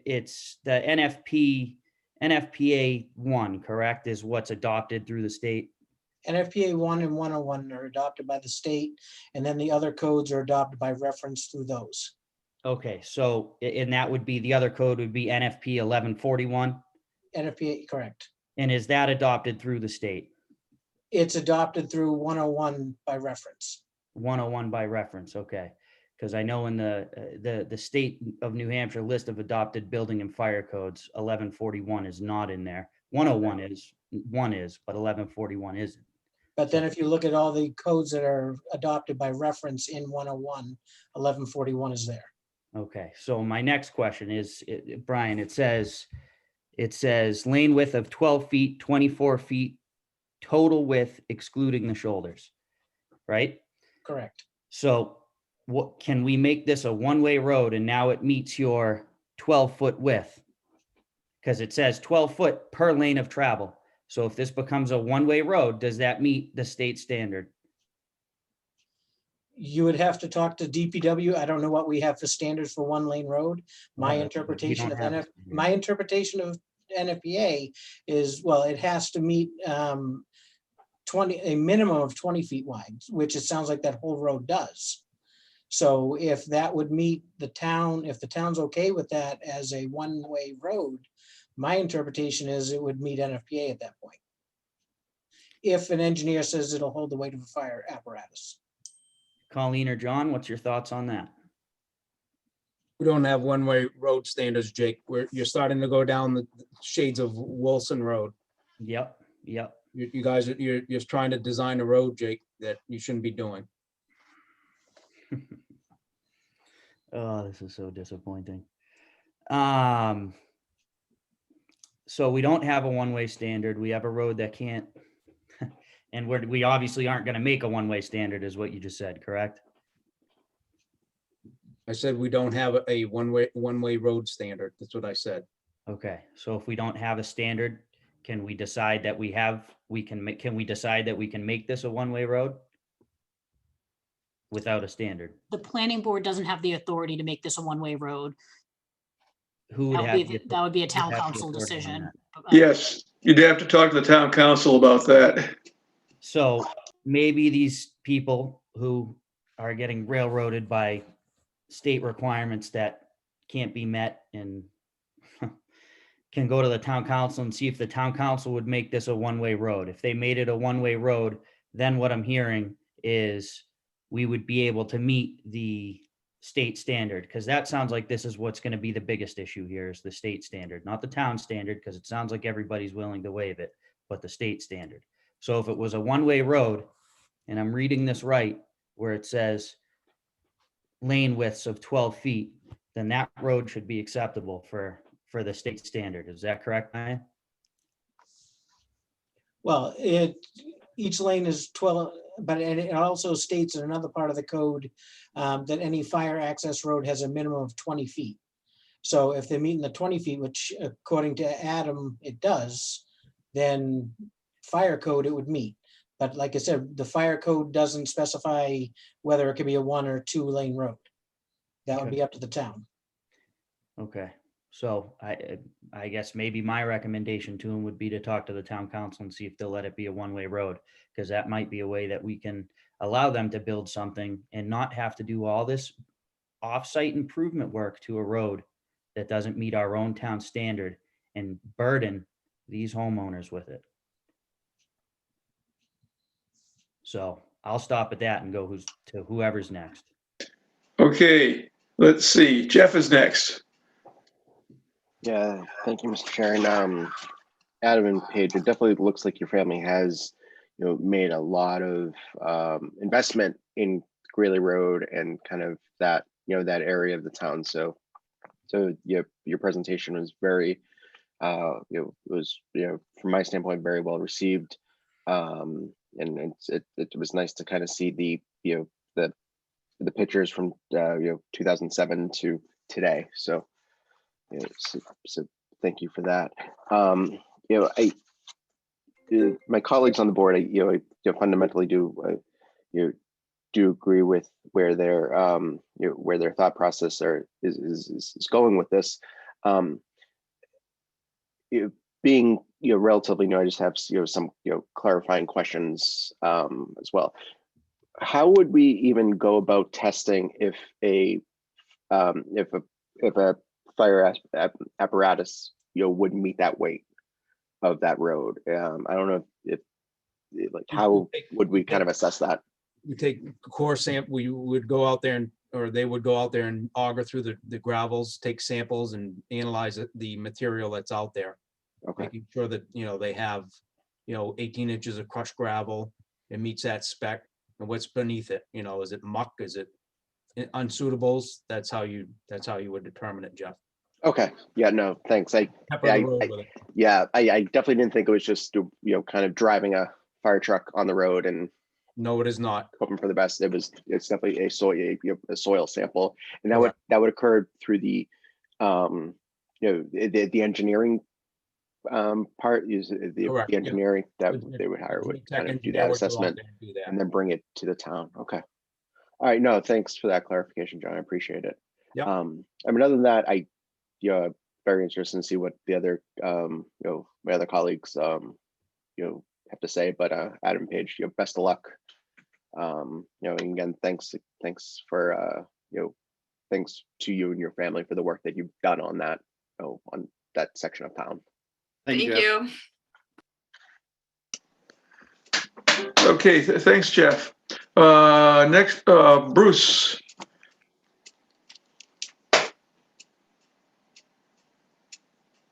Thank you, Mr. Chair. I had my hand raised because I was going to suggest the same thing that Jake suggested, which is making Greeley Road a one-way road to alleviate the need for a 20-foot width, but he beat me to it. From a personal standpoint, on behalf of the town planning board, I apologize to you, Adam and Paige, for having to endure this. And your request is quite simple. You just want to build a single family home on property that resides within a community in which you want to live in, and that you do live in. And so I share your frustrations. To put it quite bluntly, as a planning board member, since the town doesn't seem to care about the road, neither should I. From a standpoint of paving it or putting curbing on it or anything like that. So as a planning board member,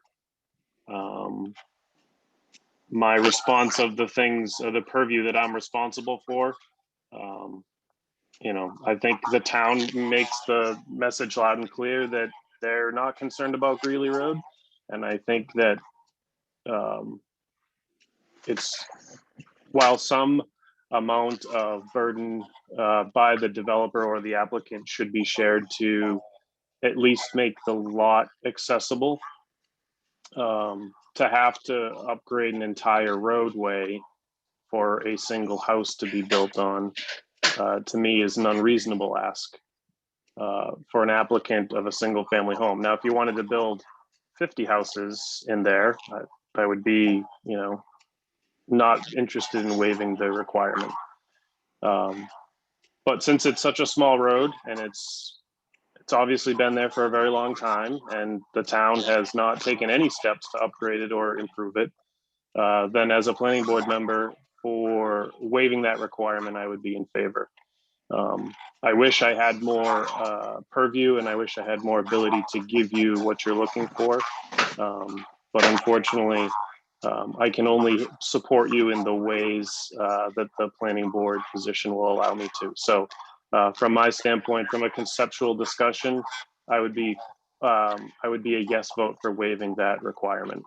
And if there are any other requirements that needed to be waived in order for you to build your house on that lot, I would be in favor of that, as long as it doesn't put undue stress on the town and on the ability for safety. And I feel, I understand where Brian's coming from. He's just enforcing the code, but you're no safer after you build your house than you are right now, because the road is the road. So thank you, Mr. Chair. Thank you.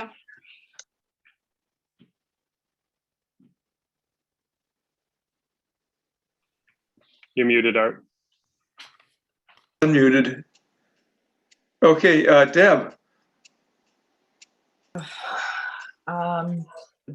This always pulls on our heartstrings. We keep hearing this, and being on the town council, I think it's time that they put together some sort of put it on the agenda to address these roads in the situation. And I agree with all of you. They've dragged their feet on something that should be addressed, and every resident should be safe, as just like every resident should have clean drinking water. So I tend to agree with what everybody is saying here. I would strongly recommend that the couple go to town council and present themselves and encourage what you can there. I think as a planning board member right now, I feel you have our support, and I totally get what everybody is saying. So that's about it. Yeah. Okay, thanks, Deb. Let's see, we will go to Roger. You don't unmute there, Roger. Thank you. I had my hand raised, but several questions that I had initially have already been answered. But I did want to make a question is, if you decide to upgrade where they were talking about having an engineer come in, make sure you have a proper engineer. I know that you have a fellow on there who will tell you this, but we've already had people who were supposed to do a hot top thing, and they asked for a waiver for gravel, and their engineer said, "Oh yeah, I think this will be," wrote them a letter. You're going to need just what they said. Somebody come in and do some core samples and go along. People who are knowledgeable in that area. That's number one.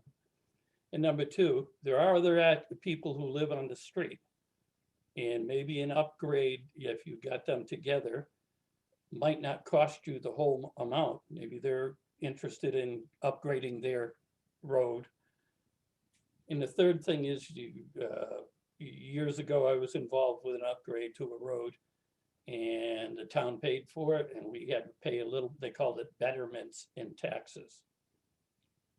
But I don't, I don't think you're going to get them to waive the fire regulations from the state at all, and I'm not sure that I would.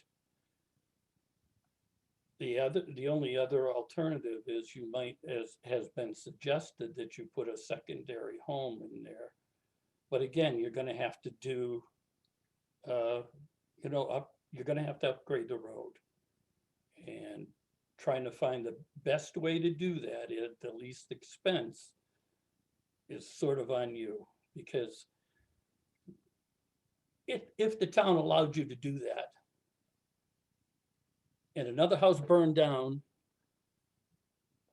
the first thing somebody would say is, well, it wasn't in compliance with the law, and that would be the end of the town.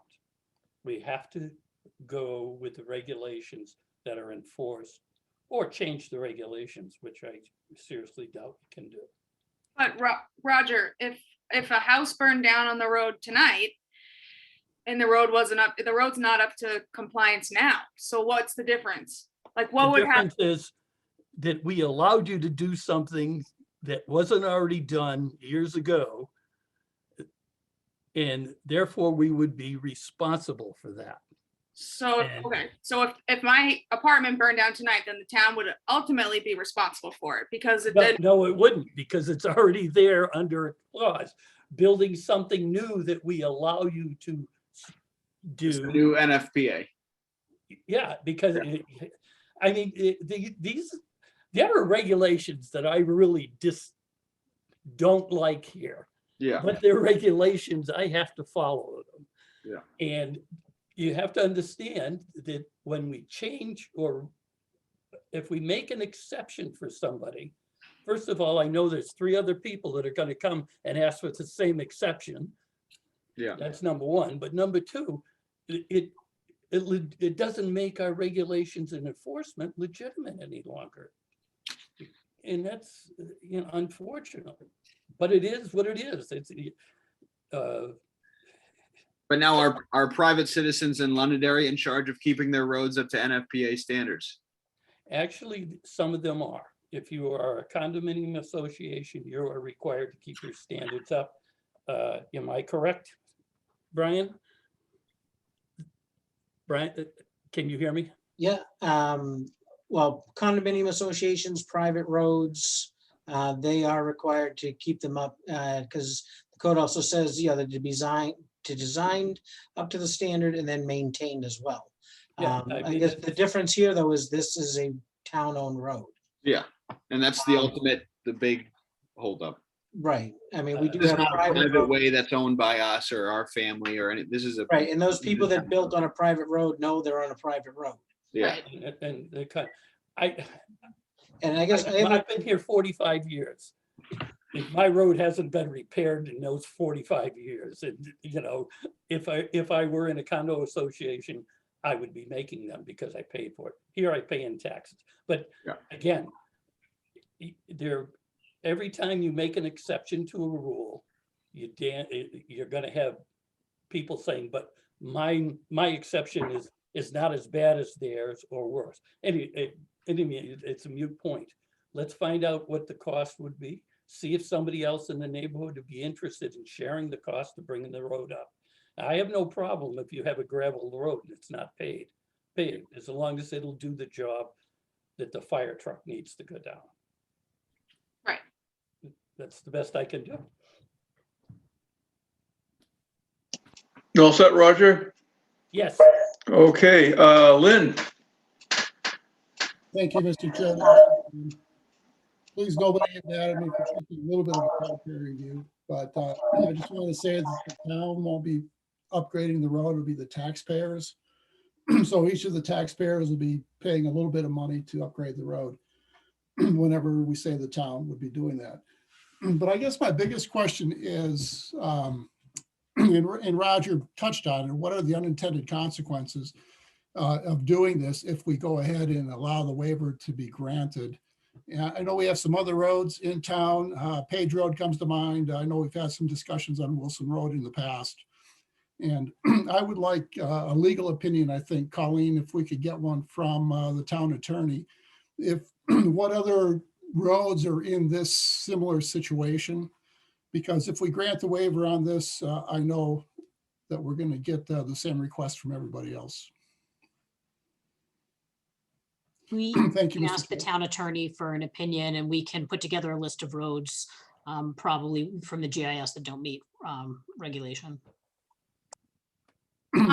Lynn, you just mentioned that if paving the road would be the taxpayers paving the road, which we understand. I mean, the 5 families that live on here already are taxpayers. So what is their money going towards? If you know what I mean, like, why can't their money be going towards paving the road if that's what the town wants?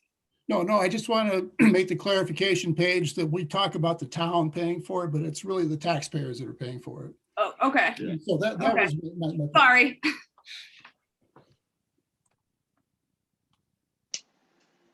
All set, Lynn? Yeah. Oh, okay. Let's see, Jason.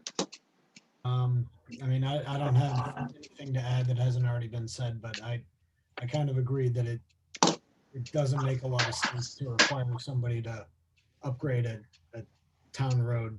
It just doesn't seem to make a lot of sense. So, but I agree with everyone else for the most part. Okay, thanks. So I think we have heard a lot, and my years of experience in town affairs, there are a lot of things that don't make sense. You try to make sense out of them, but there's two different things here. There's certain regulations that the planning board can waive, and the planning board's jurisdiction is limited. It's all specified by state statute. And I think since 2015, I think is when the state adopted the NFPA standards. That took that out of our local hands, and the state controls all that. So it's between the state and the fire marshal and fire chief. That's probably the best place to handle that. The old days, things were definitely easier, and we do have between class 6 roads and class 5 roads that are not up to town standards. The things that have been mentioned, like Page Road, there's Scobie Pond Road, there's Wilson Road. There are others, and I think something we should keep track of, which really that part is in the jurisdiction of the town council. Because one thing is clear in the state statutes, that responsibility is carried by the state, the state is explained and told it's the town council or selectmen, any governing body's responsibility. So we only follow certain regulations. I think there was something in the legislature this past year, and I think Tom didn't touch on it, but I think some of the places up country where there's a lot of class 6 roads that people live on them and have to pay for their own maintenance, and yet they're paying taxes and everything. And that failed to at least get out of a committee. So it's not happening. So it's a statewide issue. So towns and cities in the state of New Hampshire are only creatures of the state legislature, and we can only do what is specifically delegated to us. We're what is known as a Dillon state. So we have really no authority. The only authority we have is what the state gives us. And the state can take that away at a moment's notice when something gets passed, but the legislature is signed by the governor. So that's what we've gone through with Tom Dolan explaining what's going on up there in this legislative session. So it's a very complex issue. I think we have much sympathy with you. We've had sympathy with other people. There's things we'd love to do. We have to look at it as, adhering to safety regulations, adhering to what is going to work for people. We find some of our own regulations gets in our own way of trying to do things. There's no such thing as a perfect regulation. Not everyone's going to agree with it. And I think we try to find some resolution. And at least in the area that we do have jurisdiction, I think the board is willing to make those waivers. So both Al and have their hands raised? Okay, I can't see any hands.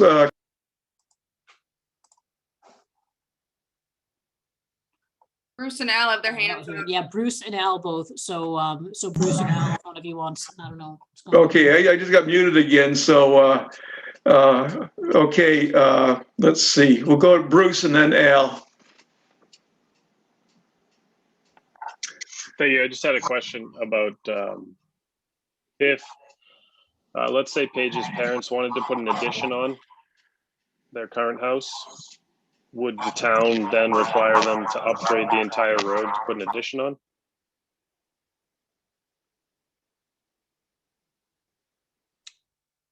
Under state fire code, it would be required. So what I'm understanding is basically any property owner on Greeley Road, if they want to do anything to their property, they have to rebuild the road, the town road. That's not right.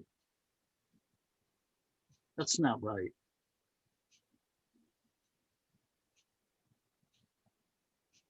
It seems. I mean, if you read the code, it specifically says, approved fire department access road shall be provided for every facility, building, or portion of a building hereafter constructed or relocated. So a portion of a building would be an addition. So yeah, I'm not saying how the town handles the road part of it is not my expertise. I'm just covering what I was hired to enforce the fire code. So it's just, it's from my standpoint as both a resident and a taxpayer,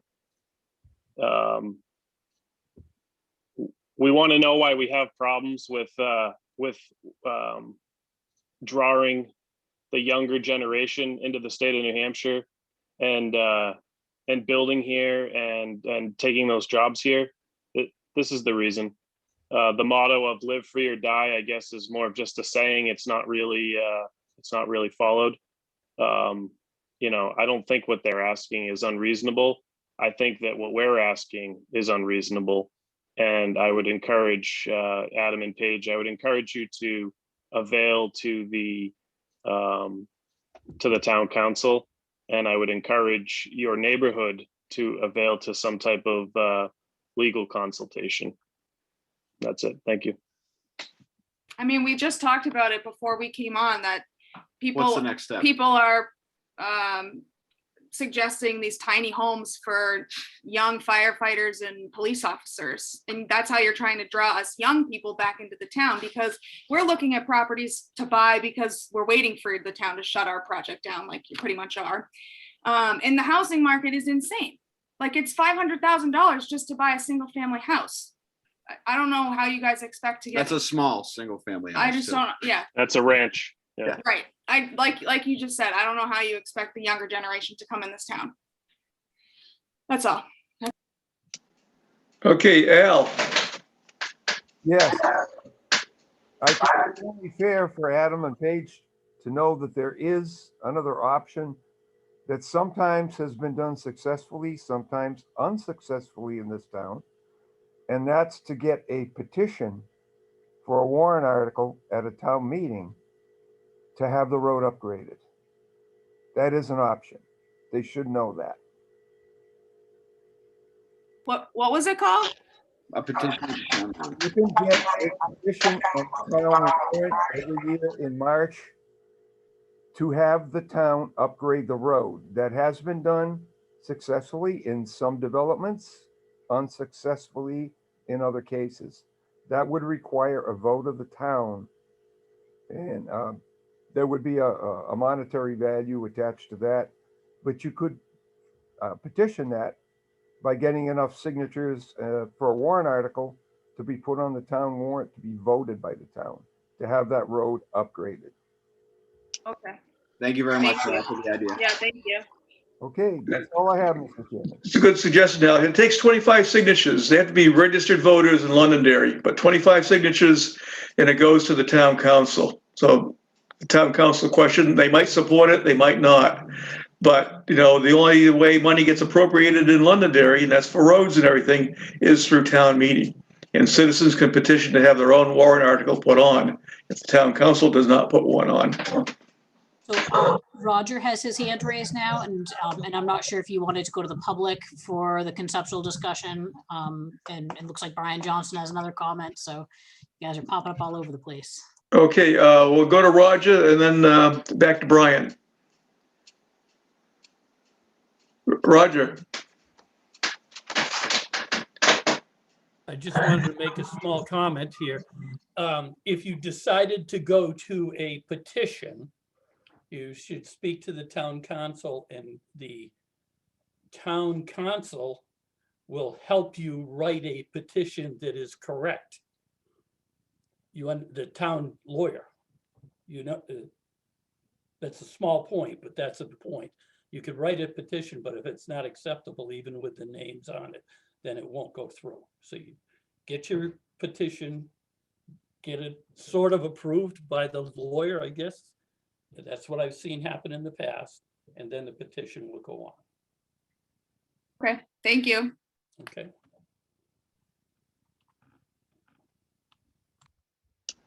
I'm muted. Okay, Brian. I kind of was looking for help from John Trottier on this one as well, because Bill had brought up a question whether they need to come from Old Nashua to their driveway or extend the entire road. Correct me if I'm wrong, when they just did Bancroft Road, didn't they only improve where the new section was being applied?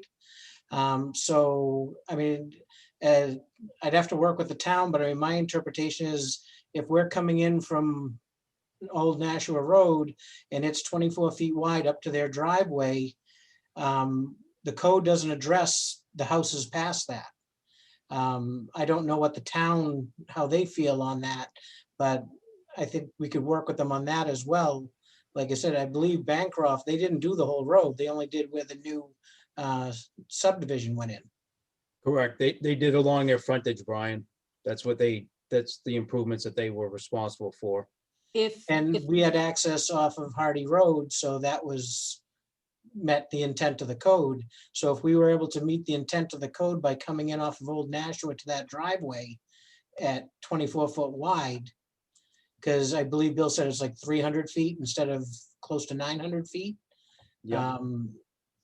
Yeah, I mean, I can't waive the code, but I mean, if we're looking at that house and it's saying we have to have a fire access road to the building that is built, not the entire road, is that something that, I don't know, maybe we can talk about or see if that's, because I don't know if the town's acceptable to that. That would be something we could look at, Brian. I think that what will come into play if, because there's been discussion here this evening about going to the town council to make this a one-way road. I think that if this is a one-way road, then it would seem that the entire one-way road would need to meet at least a minimum standard. So whether it's 20 feet for a one lane, so it could be that keeping it two-way but only needing to do an improvement up to a certain point would require the waiver of the subdivision regulations, but may comply with NFPA. So I think there's some additional items for discussion just to weigh what's the right approach to this, because certainly if you're restricting it to one way and then that needs, the entire section needs to be upgraded to 20 feet, I think you need to look a little bit closer. I would agree with you, Colleen. Again, it's, yeah, if you're talking one way, it's gonna be the entire length. It just doesn't make any sense, you know. But again, Brian, if you're saying, you know, if you can look at it in the NFPA and you can say that it's a, you know, it's only required to gain access to the new lot, that new driveway, then it would be, again, and you're the one to just tell us where the response would be coming from, would be South Station. So it makes sense that, you know, going in from, again, the area that the grandfather had done quite a bit of the improvements already. I think some of it's there. Probably what I would suggest is that Colleen and John and Brian meet with the town manager and go over this. Because the town manager will be helpful getting it before the town council if there's any questions there, but also looking at a common resolution. Because we get, you know, I think the board's agreeable that we can waive our regs, but I think the whole thing is the fire standards, which is really not in the planning board's regs, but is a town concern in the fire department. Even Brian and the fire chief and town manager, John and Colleen meet. It's only a suggestion. I'm trying to get the heads together to come up with some solutions. We have a question. I see Ann. When we're talking a 20-foot gravel road, this is for Mr. Trotter. You're also talking about a gravel shoulder and drainage, correct? Or is it just the gravel portion?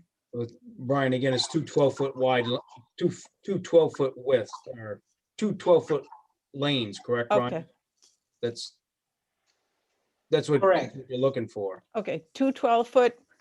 Okay, how about the gravel shoulder and drainage that was mentioned? Well, again, and that's why we have to look at it. And again, and it's 2 12-foot lanes with a 2-foot gravel shoulder, Brian? Is that what the requirement is? Or does that 12-foot lane include the shoulders?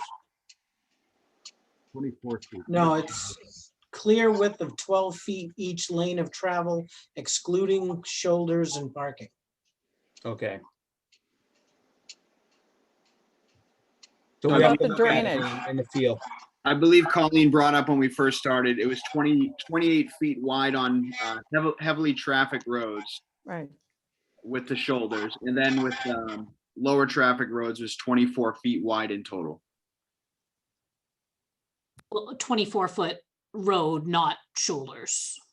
I don't think, and I think that the request here would be, is the board granting waivers over the entirety of the road standards, which would be the drainage and the shoulders and those other items. And so that's the, we're not just talking about the lane width, but also the other associated improvements that the board would be waiving. That's fine. I just want to make, I just want to make sure I was clear about it and everybody else was. Thanks.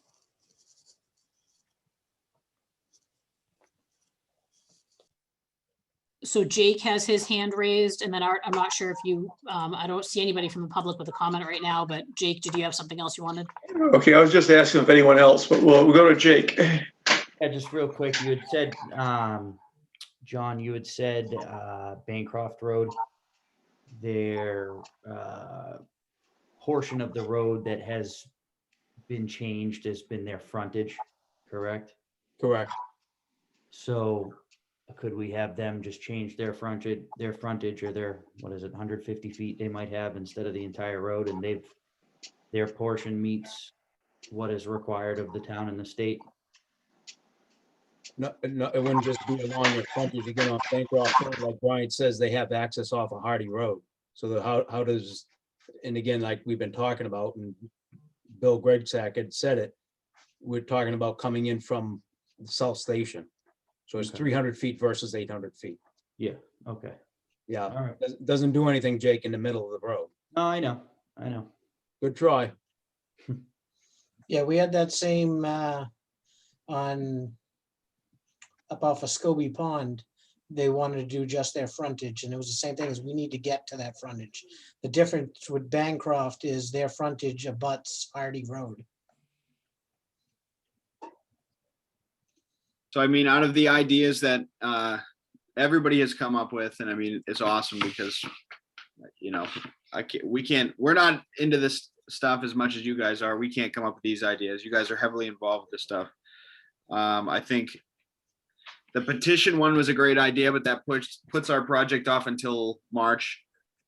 So I think the next one that we were talking about was maybe just the first 300 feet of the road, meeting the new NFPA standards.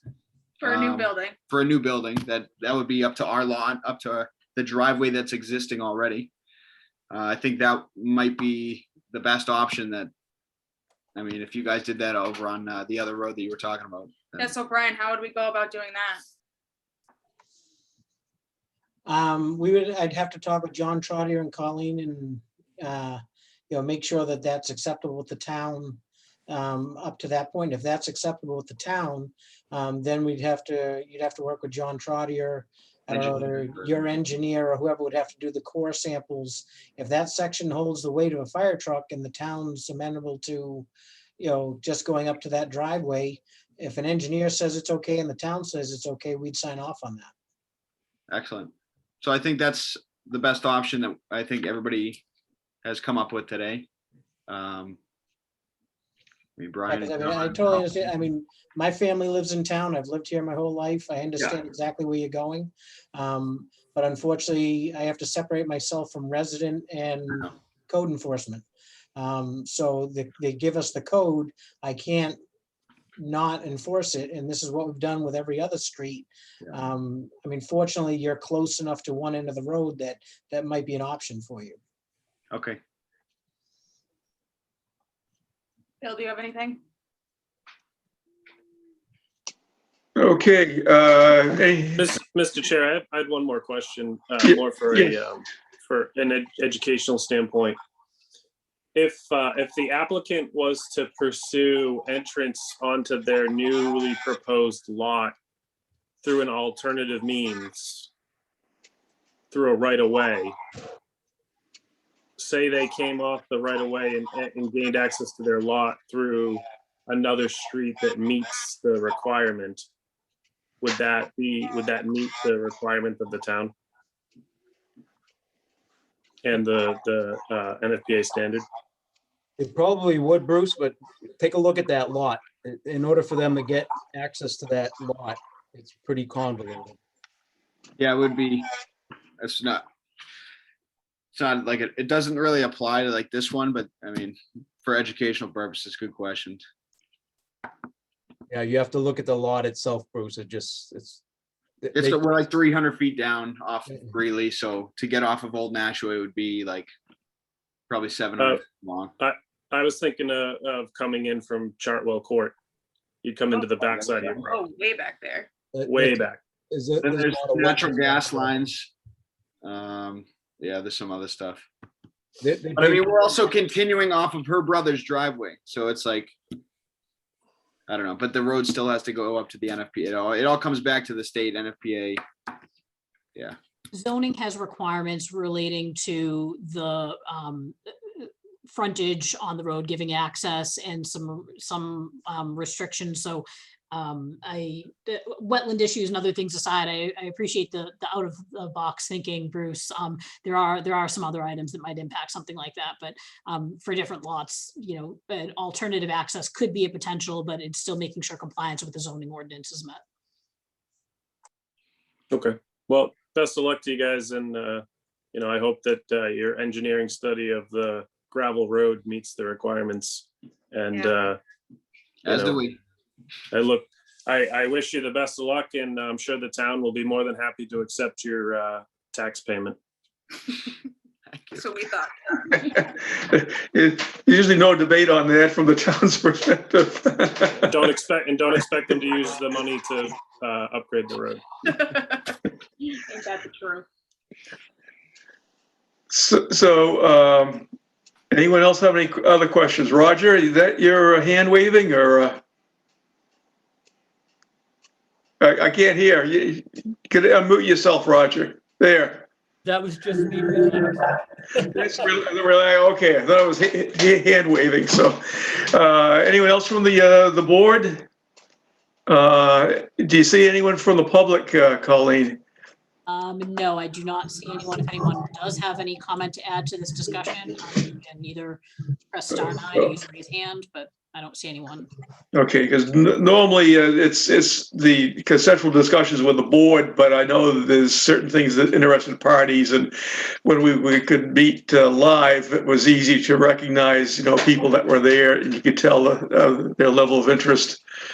Adam and Paige, do you have any questions of us?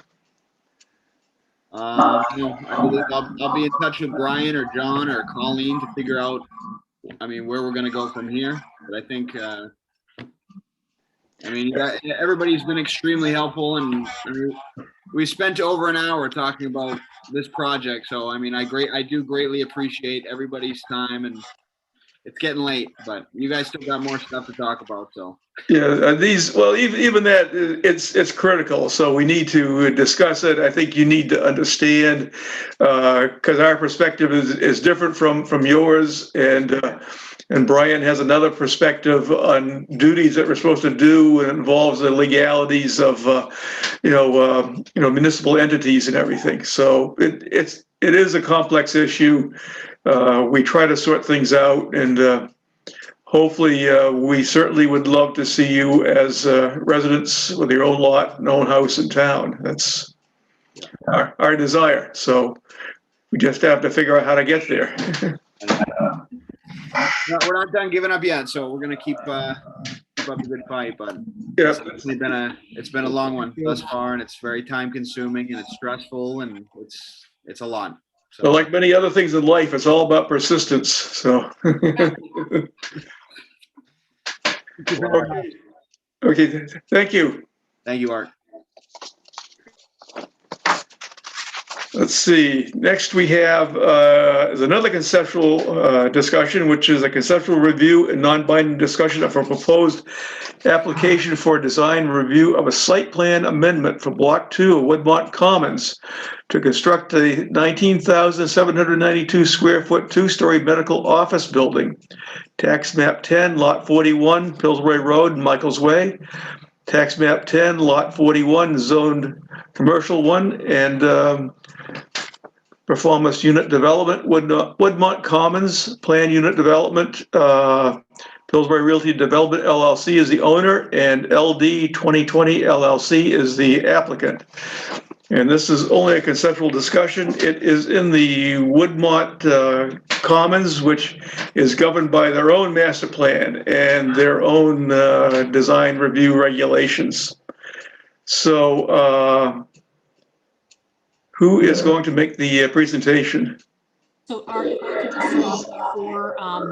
before we go to Jeff and to Chris, so this is an application that was submitted for design review. They've received initial design review comments from staff, from engineering, and as part of the design review process has included input from the Heritage Commission and others. And so they are presenting to the board tonight some different concepts for layouts and relating to the building. So the building configuration on the site and building elevations.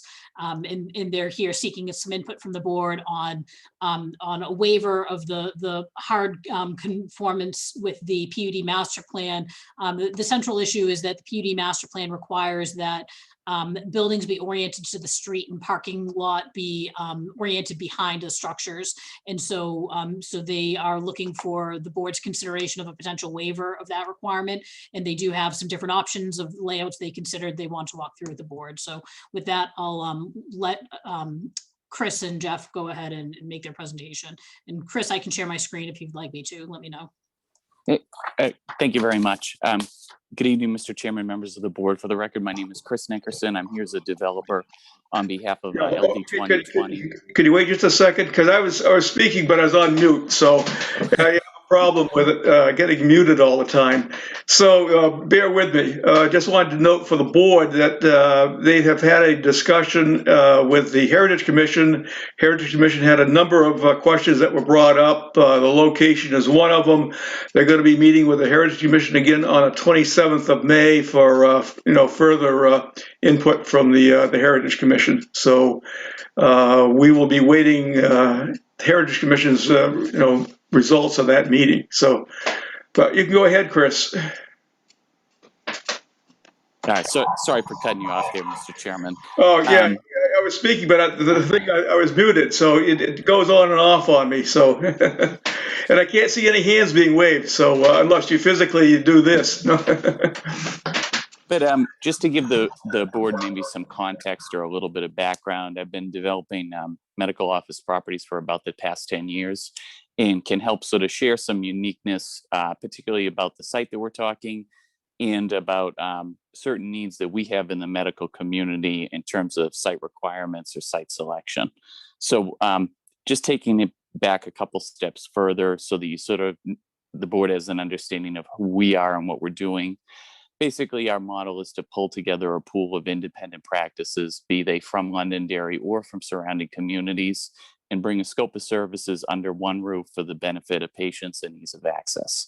So in this particular circumstance, the practices that we have is DMC Primary Care, Londonderry Family Practice. They're on Buttrick Road in Londonderry right now. Spindle Eye Associates, also on Buttrick Road. And then we have a couple of newcomers to the community. Derm Skin Health is based out of Dover, but has multiple offices both in New Hampshire and Massachusetts.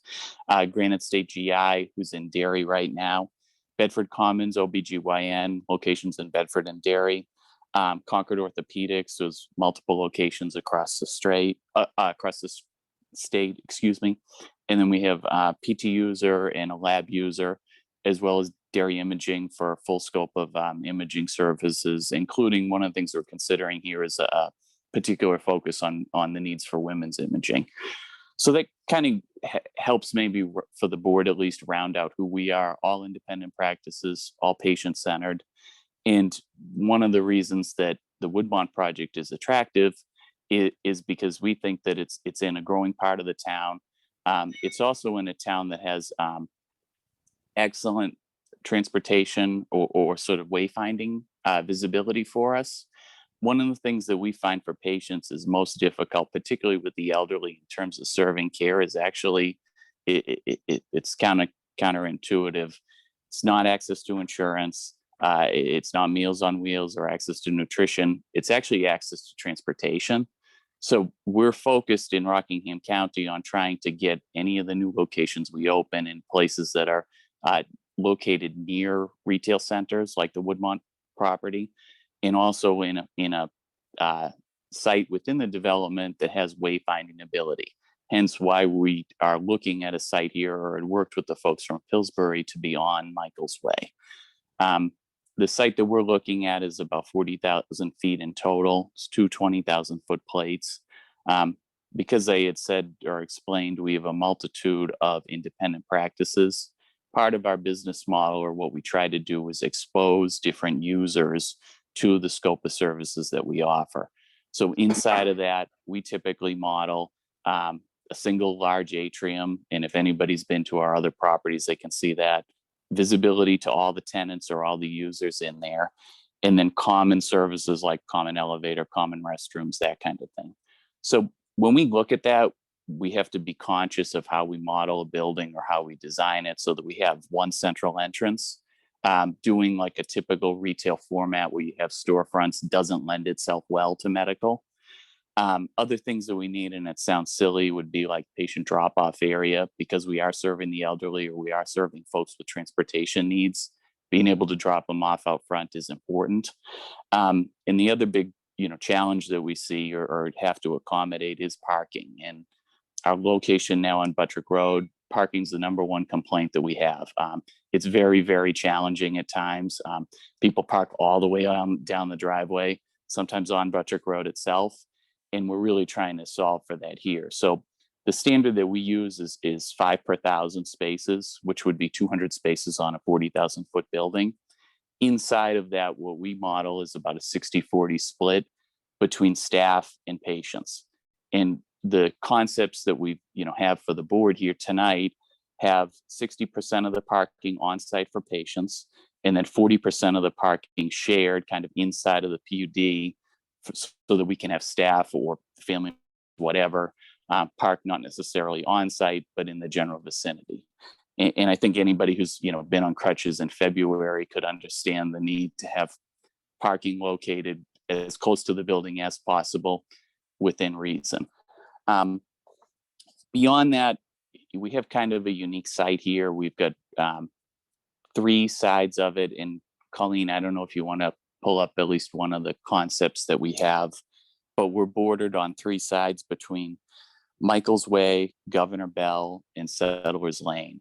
And we presented we actually presented one option to Heritage, but have since sort of reeled back and showed a couple of different options in terms of siting a building that's inside of the medical community requirements. So, I mean, option A was one. We've option, I think, B, C, D, and E.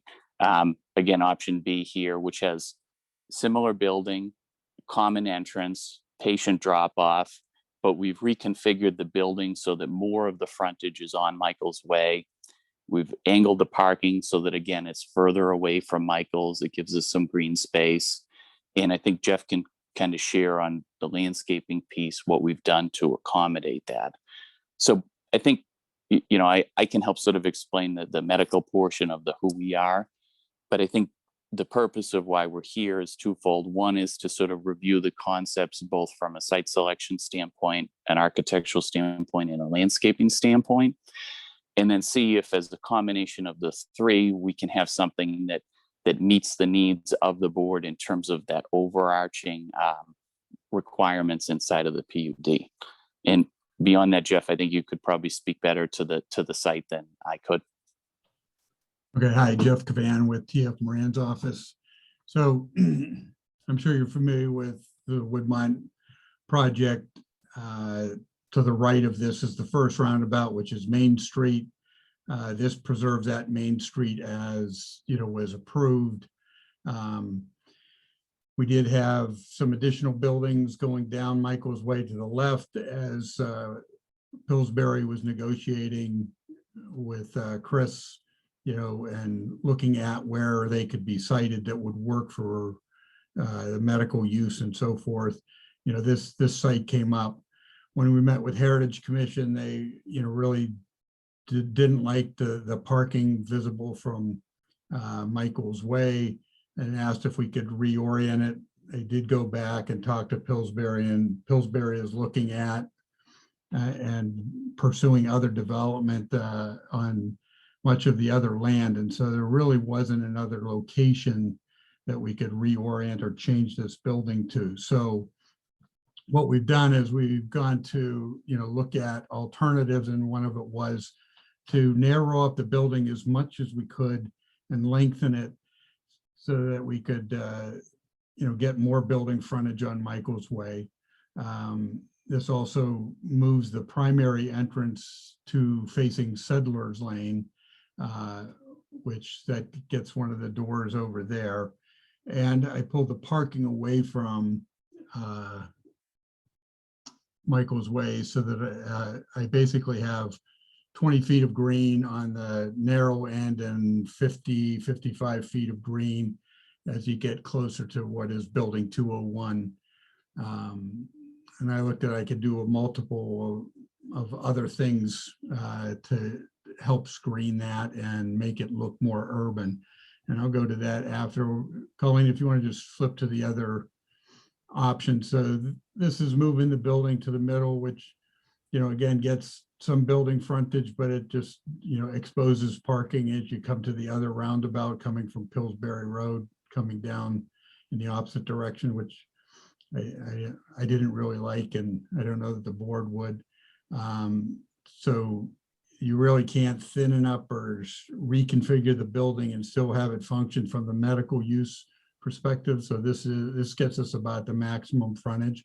So I really thought the previous concept that puts the building on that corner as you hit the roundabout really did the most for complying to the master plan and the regulations in the PUD. So in order to try to get this to have that urban feel, we did a perspective that shows, so the new building is on the left-hand side. Basically what we would propose is to put a 2-foot wall with columns every 12 feet, and then extend those columns up roughly 6 feet or so as a total height, and then in between put like a metal decorative fencing. And then we have that, you know, 15 or 20 feet behind it or better to landscape and screen that. I had my guy put the vehicles in there just to give you a perspective of height, and if you're driving down Michael's Way, you know, what you would be seeing out or what you'd be able to see coming out of your, looking out your driver's side window. There's a couple of people in there, again, just giving you a perspective and the height of a car. So we show a little break in there to get a pedestrian path through the parking area. And this wall could be, I've shown it as brick, but it could be stone as well. You know, we're open to suggestions or ideas from both the board and the Heritage Commission.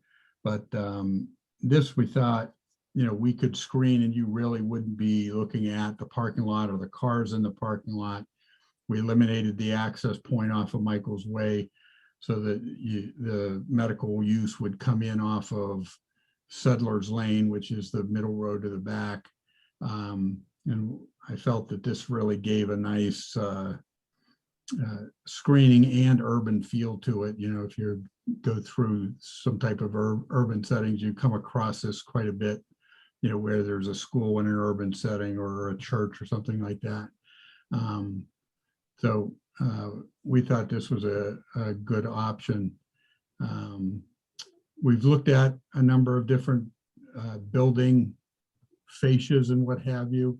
You know, Colleen, if you want to just go through, you show them. Chris, do you want to weigh in on these just to kind of describe the differences? Excuse me, could I ask one question before we go too much further? Are the two buildings on the right-hand side of the different option plans part of this discussion, or is it just the medical office?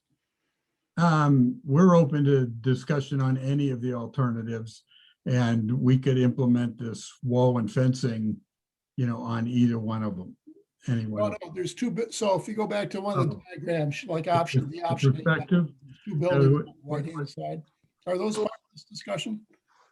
So Lynn, these two buildings are, as shown here, are what was on the approved phase 1 site plan. So these two buildings are approved in this configuration, but this site plan amendment right now is for the rest of the block. Previously, the block had a different orientation and design. So okay, so they're not part of this discussion tonight. No, they are on the site plan because it's in that block, but you know, as you come down from Market Basket and come to this first roundabout, you know, this is what we're calling building 201. That's kind of, you know, the first building that'll really catch your eye. And they've designed that with kind of like a clock tower and that type of thing. So those two buildings are there. In fact, you know, we've shown I guess the 50% design on this building, in this perspective, just so you could see it. Okay, so they're there really just for information for the overall layout. Yeah, of that particular it piece of gives you an property. idea of how this would fit in as you drove down Michael's Way. Okay, thank you for the clarification.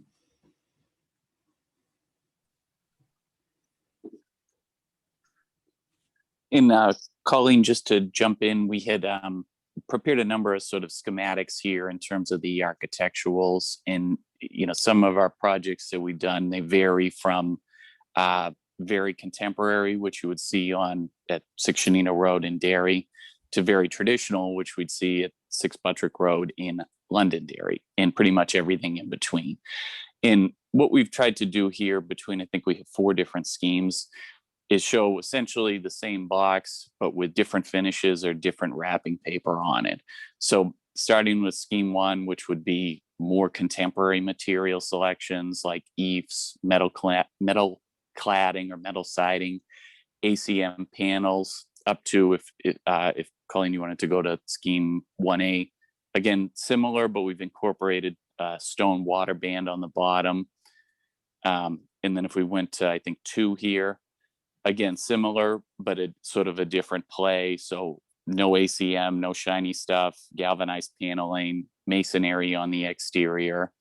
And then the last one, which was scheme 3, which would be the most sort of traditional of them, that has fiber cement paneling or fiber cement siding rather than the ACM or the eaves that we saw before, incorporates some of the stone, and has sort of more traditional details like paneling that's on the outside.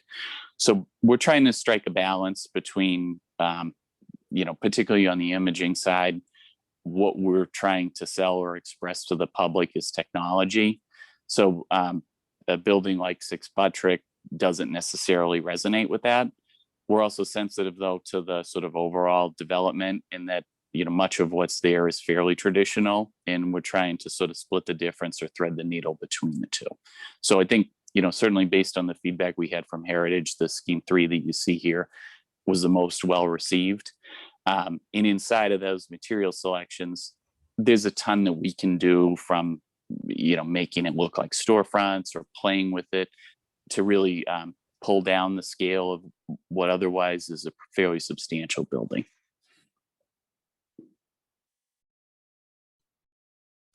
So I think what we're hoping for from the board, after the feedback we got from the Heritage Commission, we wanted to come. I think we can continue to work, with this board and the Heritage Commission on the building face, and we welcome any input that you have tonight. I think the primary, question is, because we would need a waiver or relief, to allow the parking lot, to have some, I guess, not have structure in between the parking and Michael's Way. And that's about I think 250 foot section in here. This widens out again to 55 feet, and I've thought, we could put a little sitting area or park feature in here, or something like that. But, this area would be heavily landscaped, and between that and the wall fence feature, I think we could screen it and give it that urban feel. So I guess we're here looking for board feedback for that. Okay, thanks, Jeff, and thanks, Chris. As I said, they're going to be appearing before the Heritage Commission on the 27th of May for, I guess, to look at revisions that the Heritage Commission has suggested, and that's what we will go with. But I will go through the board. If anyone is curious, the section of the master plan can be found on page 147. That's what we'd have to waive, is the off-street parking and loading standards.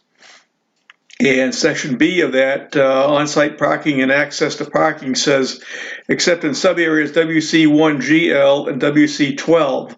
So this is an area WC1, not the GL, so it would apply to this area.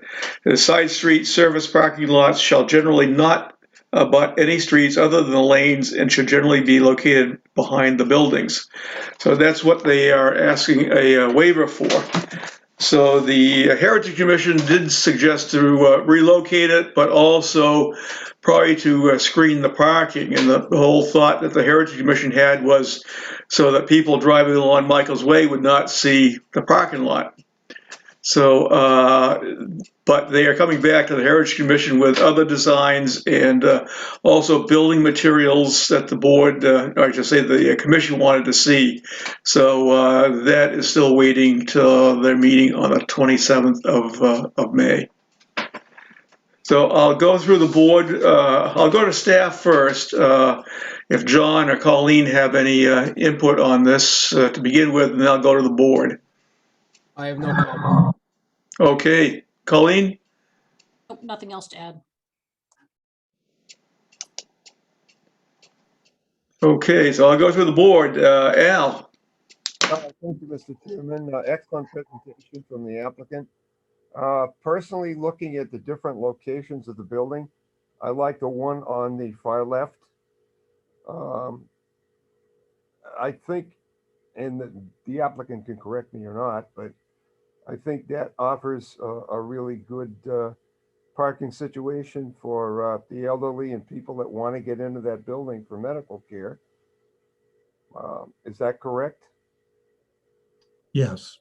Okay. The other thing I would suggest, we've done that with at least one other medical facility, is leaving a dedicated parking spot for ambulance use. Because I have no doubt in medical buildings, all the ones we've seen before, there has been ambulance response necessary. And I think it's good to have a dedicated spot for parking for an ambulance. Okay, we can look at that. Okay, all right. And I guess for the moment, that's about all I have to say, Mr. Chairman. Oops, I gotta unmute myself there. Thank you, Al. We'll go to Ann. I have a few comments. I was reading through the Woodmont Commons master plan, and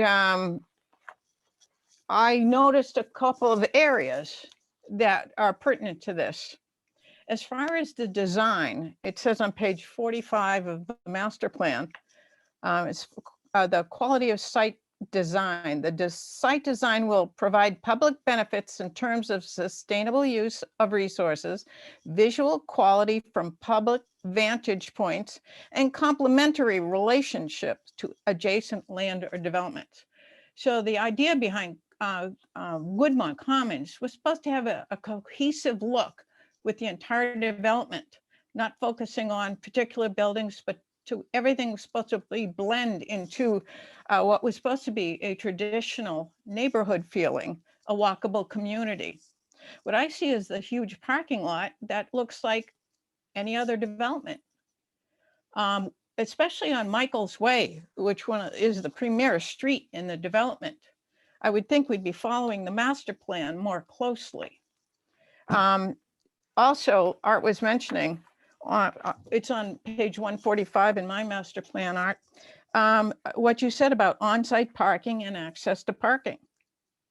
It said, the last words of that, it says, the parking should be generally be located behind the buildings, not on the side, not in the front, right on Michael's Way. They should be behind the buildings. And I really don't see that. What I see, the largest portion of that lot is parking, and it's clearly visible from Michael's Way. Let's see. The main entrance for the building is supposed to be on the primary streets. Again, the internal parking with perimeter buildings, and I remember even the Charettes early on, they called that liner buildings lining the streetways around the interior parking lots. And I just feel this doesn't go along with the vision of Woodmont Commons that was presented to the residents and passed by the planning board. So I think we ought to take another look at it as far as how this block is developed. Hopefully the applicant can work towards that. And because having a medical facility here would be wonderful, but it also has to represent Woodmont Commons, the image and what was presented to the town. And I really don't feel it does with that huge parking lot sitting right on Michael's Way. I hear you, and you know, I don't disagree that we are asking for some relief. We have Chris did go back to Pillsbury. They do not have a piece of land that's available at this time that they could relocate this to.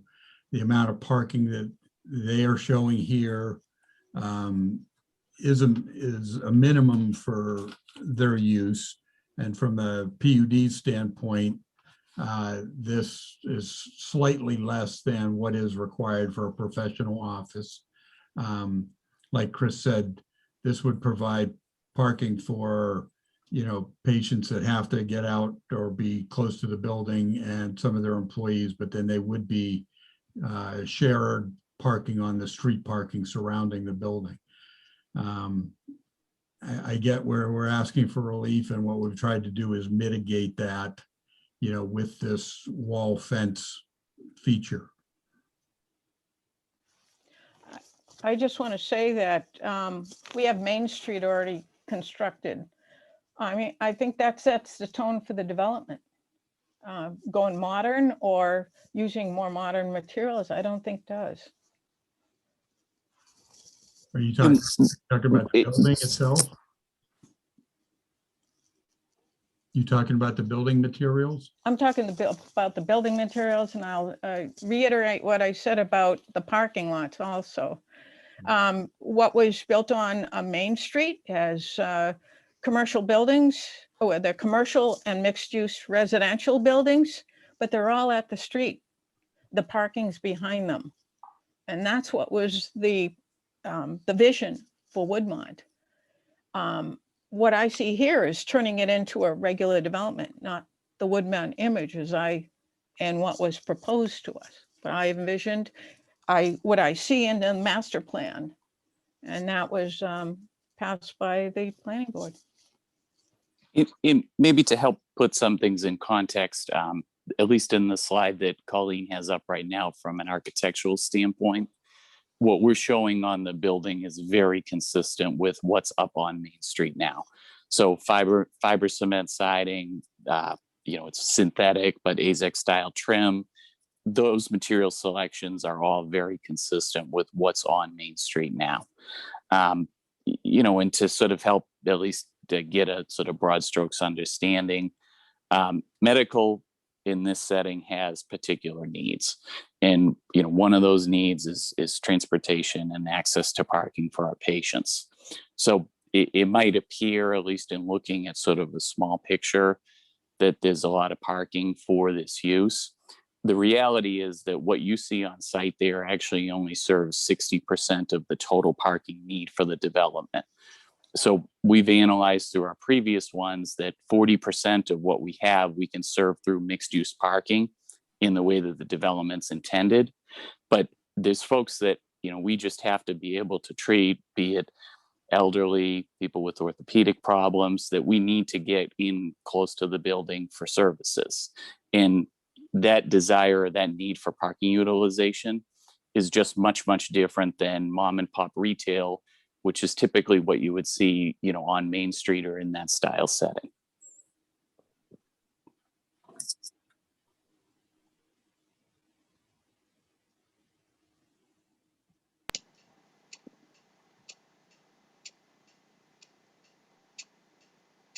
You're all set, Ian?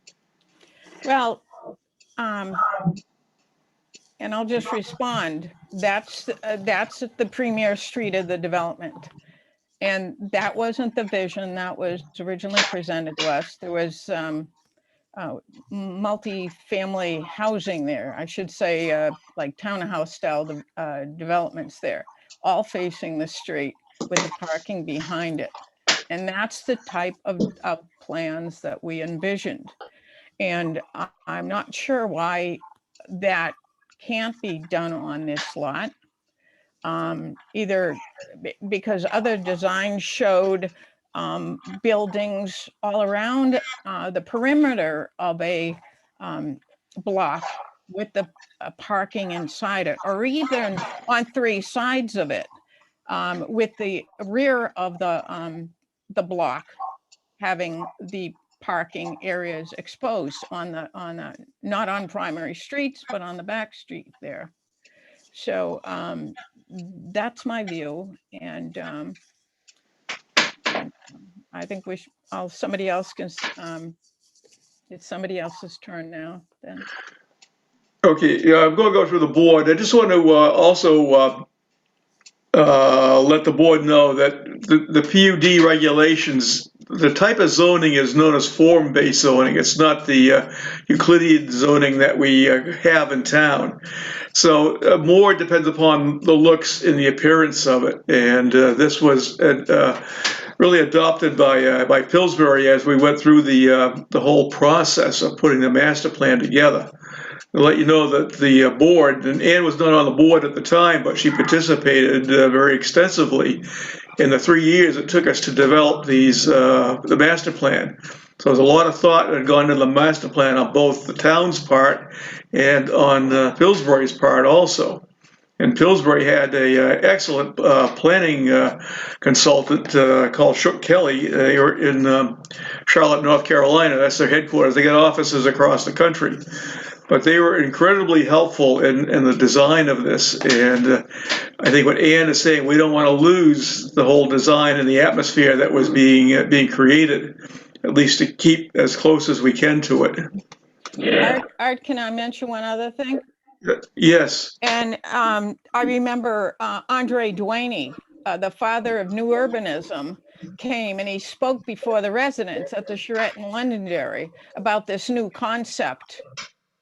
So, and he explained it to us back then, his concept, well, I should say New Urbanism to us. And that's what we approved for this development, that type of concept. Yes, the whole process started off with a whole week of a charrette, and then there was Andres Duaney. I think there's some other leading planners that were involved, and then there was more detailed planners, and involved everyone in town, because it took the whole apple shed of Woodmont to get everyone in there, and you could stand over the plans that they developed, the details and everything. It was really incredible, and to put it into words into this document was a task of Hercules, and some of us have the battle scars to prove it. I know Lynn was on the board, I was on the board, and the staff. I know John knows quite well. I think it was before Colleen had come, so you missed all the excitement, Colleen. But it was an exciting time for everyone because we're planning a whole community. It's definitely challenging. So we have hopes of not losing that whole enthusiasm for this whole development. I'll go to let's see, Jake is next. Sure. Colleen, just go over the design review comment number 7 again. That this building is not permitted where they're looking to put it. Is that correct?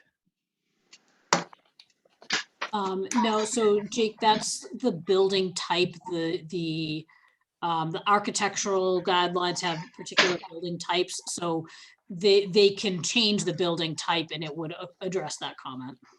Okay, so obviously we're probably going to want to change the building type. Can you go to the on the screen, Colleen? Can you go to the layouts with the one that's got it on the left-hand side? Yep, that one.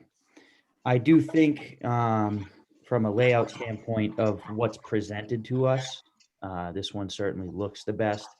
I like the idea of, if the parking is not going to be in the rear of the building, really trying to create a landscape buffer along Michael's Way. I am concerned of what tone that's going to set for the rest of the project. If, you know, every other thing that's going to come to us, if we say, yes, this is okay, is going to be visible parking lot from the street. But that being said, I do like the way this is laid out, and that you are creating a pretty big landscape buffer. I know when you went to the Heritage Commission, I was watching the meeting. It sounds like they made it pretty clear that they did not like the way the building looked. I believe you presented a bank as well. Are any of these samples that you're showing us different from the ones that you submitted to the Heritage Commission? Yeah. Or are those all the same ones that were presented to the Heritage Commission? No, this scheme 3 tries to implement some of the input that they gave us, where you could see some paneling in or breaking up of the windows, and the brick base, and the kind of hardy plank type siding implemented. Okay, I would certainly, you know, when I think Londonderry and I think of our master plan, I think, you know, seeing more brick is important. You look around at all our town buildings, they're certainly all made with brick. We've got some buildings up at Exit 5, the bus station, the Varani building, even the front of the freezer warehouse, that are all have a brick look to it. And I think we should try and continue that through this. So I would definitely want to see a little bit more brick on the building, and not just the material you have presented. Can you go back to the overview, Colleen, where it had the thing on the left? There we go. Thank you. I do like the idea of a wall. If there's going to be the parking lot there, I like the idea of the wall. Brick, concrete, something like that. Stone would certainly fit kind of a traditional New England feel. One concern I do have, and I even see it on what's built on Main Street now, is if you're looking at the picture, you can see all the white walkways, which would be essentially concrete. My concern is how that concrete's going to look 10 years from now, when we're living in an environment that it just gets salt put on it all the time. So just something to keep in the back of the head, if we can use a different material or something that's a little bit more salt resistant, and not going to corrode away over time. But again, I am certainly worried about, if we're going to create a little bit of a precedent here with allowing you to make the parking lot the way it is. I think I'll wait and see what the rest of the board says here. I'm good. Art. Okay, good. I just, sometimes I click on the unmute button and it doesn't work, so. Hey, Art, I'm sorry, real quick on a separate note. Yes. When was the next Heritage meeting for this? The 27th of May. 27th of May. So there is not one this month, correct? Correct. I think maybe we should look into, this is more of a staff thing, but maybe looking into a monthly Heritage meeting as opposed to every other month Heritage meeting, which does slow down the process. Yeah, the Heritage Commission has met more often, but it's only upon request of the applicant. The applicant had agreed that they'd come back on the 27th of May. It would be up to the chair of the Heritage Commission to make any changes from that and let the commission know. Okay. Okay, next is Jeff. Thank you, Mr. Chair. Yeah, no, I actually want to echo kind of Jake's comment about the bricks. And I wanted to bring that up. You know, I do agree that it does have that New England feel, as well as from my understanding of of Woodmont's master plan, you know, kind of that community feel that you're trying to get at. The first reaction was definitely is kind of the size of the parking lot, but you know, I do understand, you know, the need for, you know, for this layout for a medical, you know, for a medical facility, ensuring, you know, the appropriate access roads and such like that.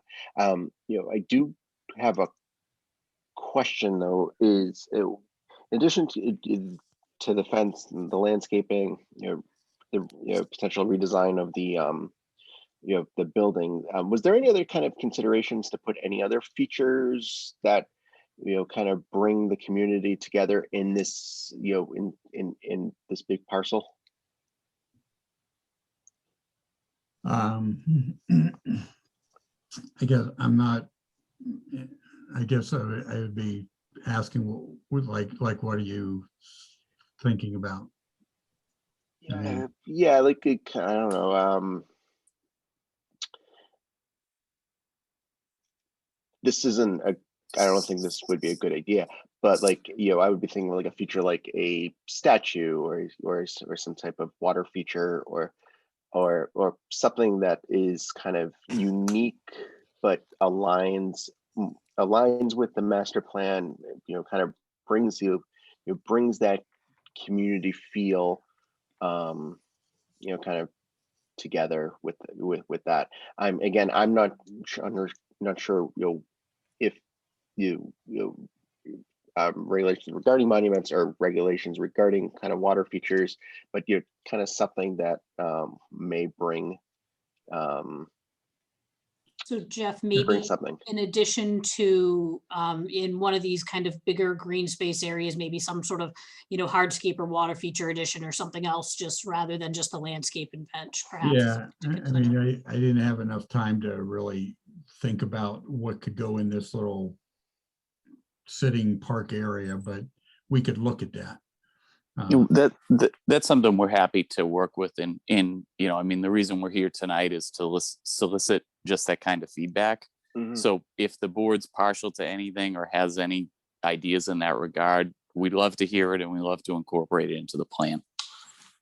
Yeah, I would just want to, you know, anything that we would incorporate, anything additional we'd want to incorporate, I want to ensure that it aligns to Woodmont Commons master plan as well. So that's really kind of the only feedback I had. So yeah, thank you for coming. Thank you, Jeff. Let's see, go to Bruce. Thank you, Mr. Chair. And thank you to the applicant, because I'm excited to see proposals for Woodmont, because I'm tired of looking at blank lots. I am kind of in favor of what Ann and Jake have alluded to, which is that you know, when we envisioned this development, it was described to us as a city within the town. And while parking lots are a part of a city, you can never seem to find them when you're in the city. To alleviate some of the parking scene from the main thoroughfare being Michael's Way, have you considered incorporating a parking garage into your building? So putting parking below the building and then elevators up to the specific office buildings, which would help to alleviate some of the needed land parking. So we've looked at, you know, and structured parking comes up in a lot of our conversations, but you know, the short answer is the economics just do not lend themselves in any way to this style of development. Our model is, because we're essentially physician owned, we look at the total cost of the project. amortize that into a rent payment that then we determine if, based on reimbursement rates in the community, can we or can we not do a project. And structured parking, to, you know, which often can be to the tune of $40,000 or $50,000 a spot, just totally destroys a budget of this nature. And, you know, quite honestly, as a developer, if I look at that cost and I say $40,000 or $50,000 a spot that I could put towards other community amenities like parks, like landscaping, like other things inside of the community, the benefit that everyone gets in other ways, you know, at least personally, I think is far outweighed than what you would receive from structured parking or something of that nature. Okay. So I like option B. How from an aesthetics view. However, as a firefighter paramedic who will be responding to this building, I like option A because it gives us good access to the building. And as Al had indicated, a dedicated parking spot for emergency. I look to 40 Buttrick Road is kind of the, you know, building that comes most to mind. They've got kind of that atrium.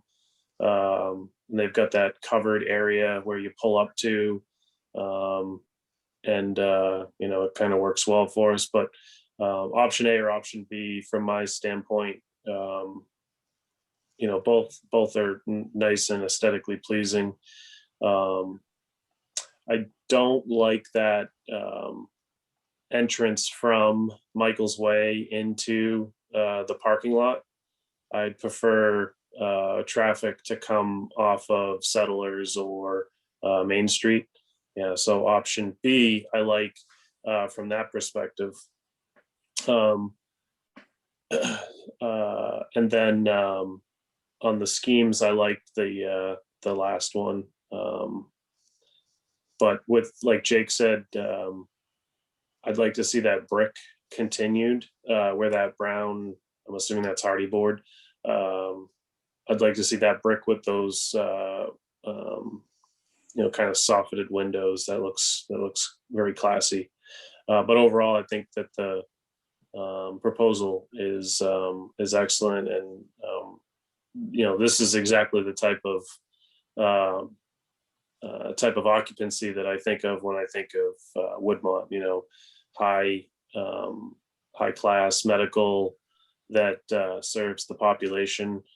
I have mixed feelings about the walking community, because when it was first proposed to me, or when I first heard the proposal, I said, oh, walking community is interesting, except the only way to get to the property is to drive, because if you're not living on the property, you still got to drive there.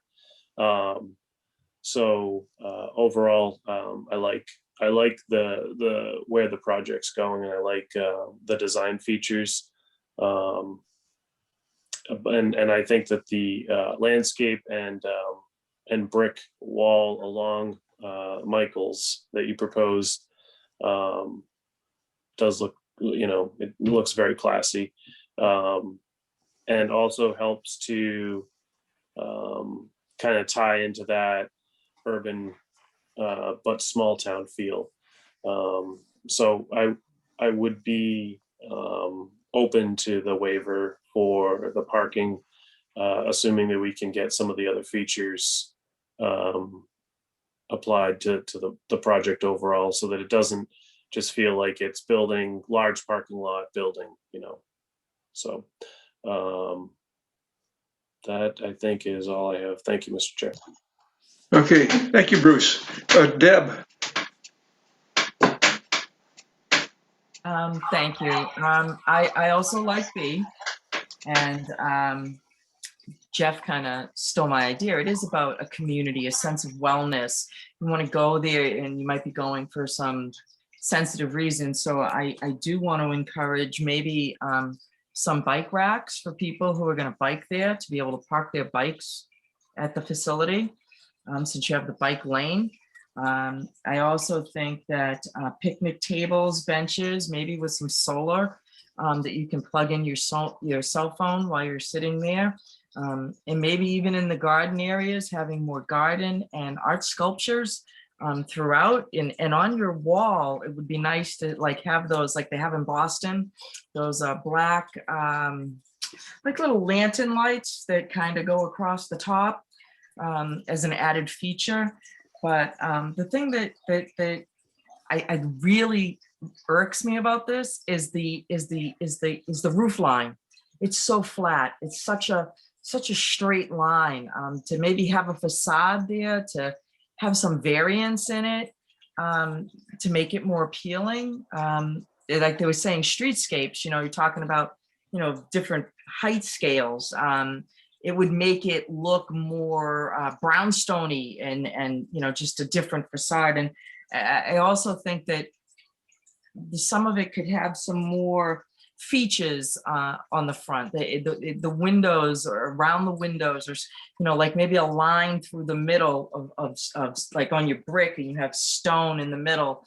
Just something to break it up a little bit more. It's a lot of just really flat. Nothing really is compelling me to say, "What? Oh my God, what a beautiful architectural building!"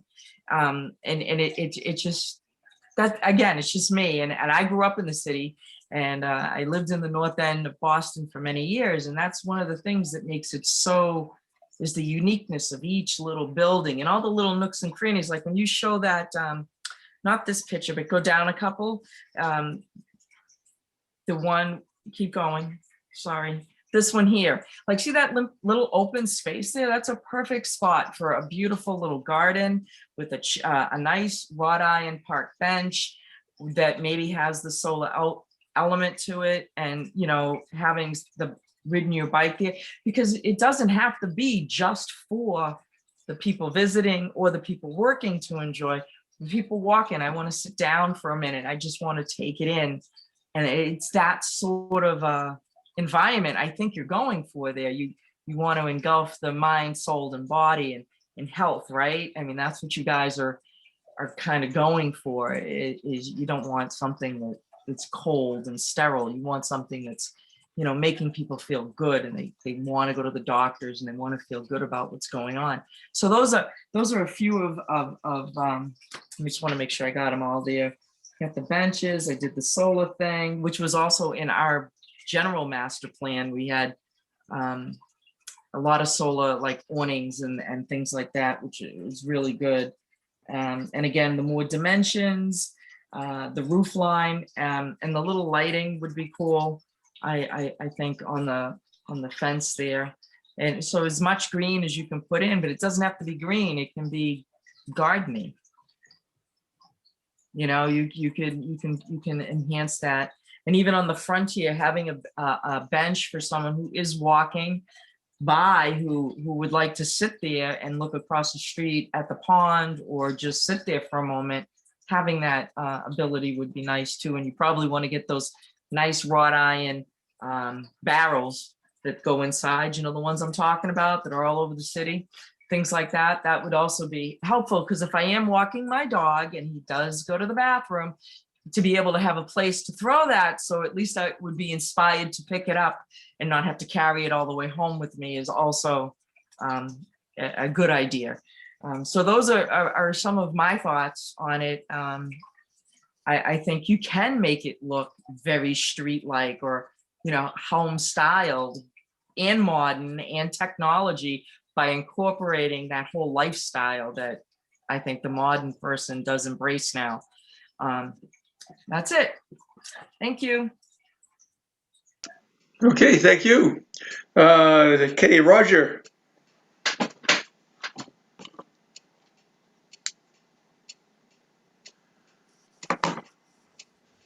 I think, can you hear me?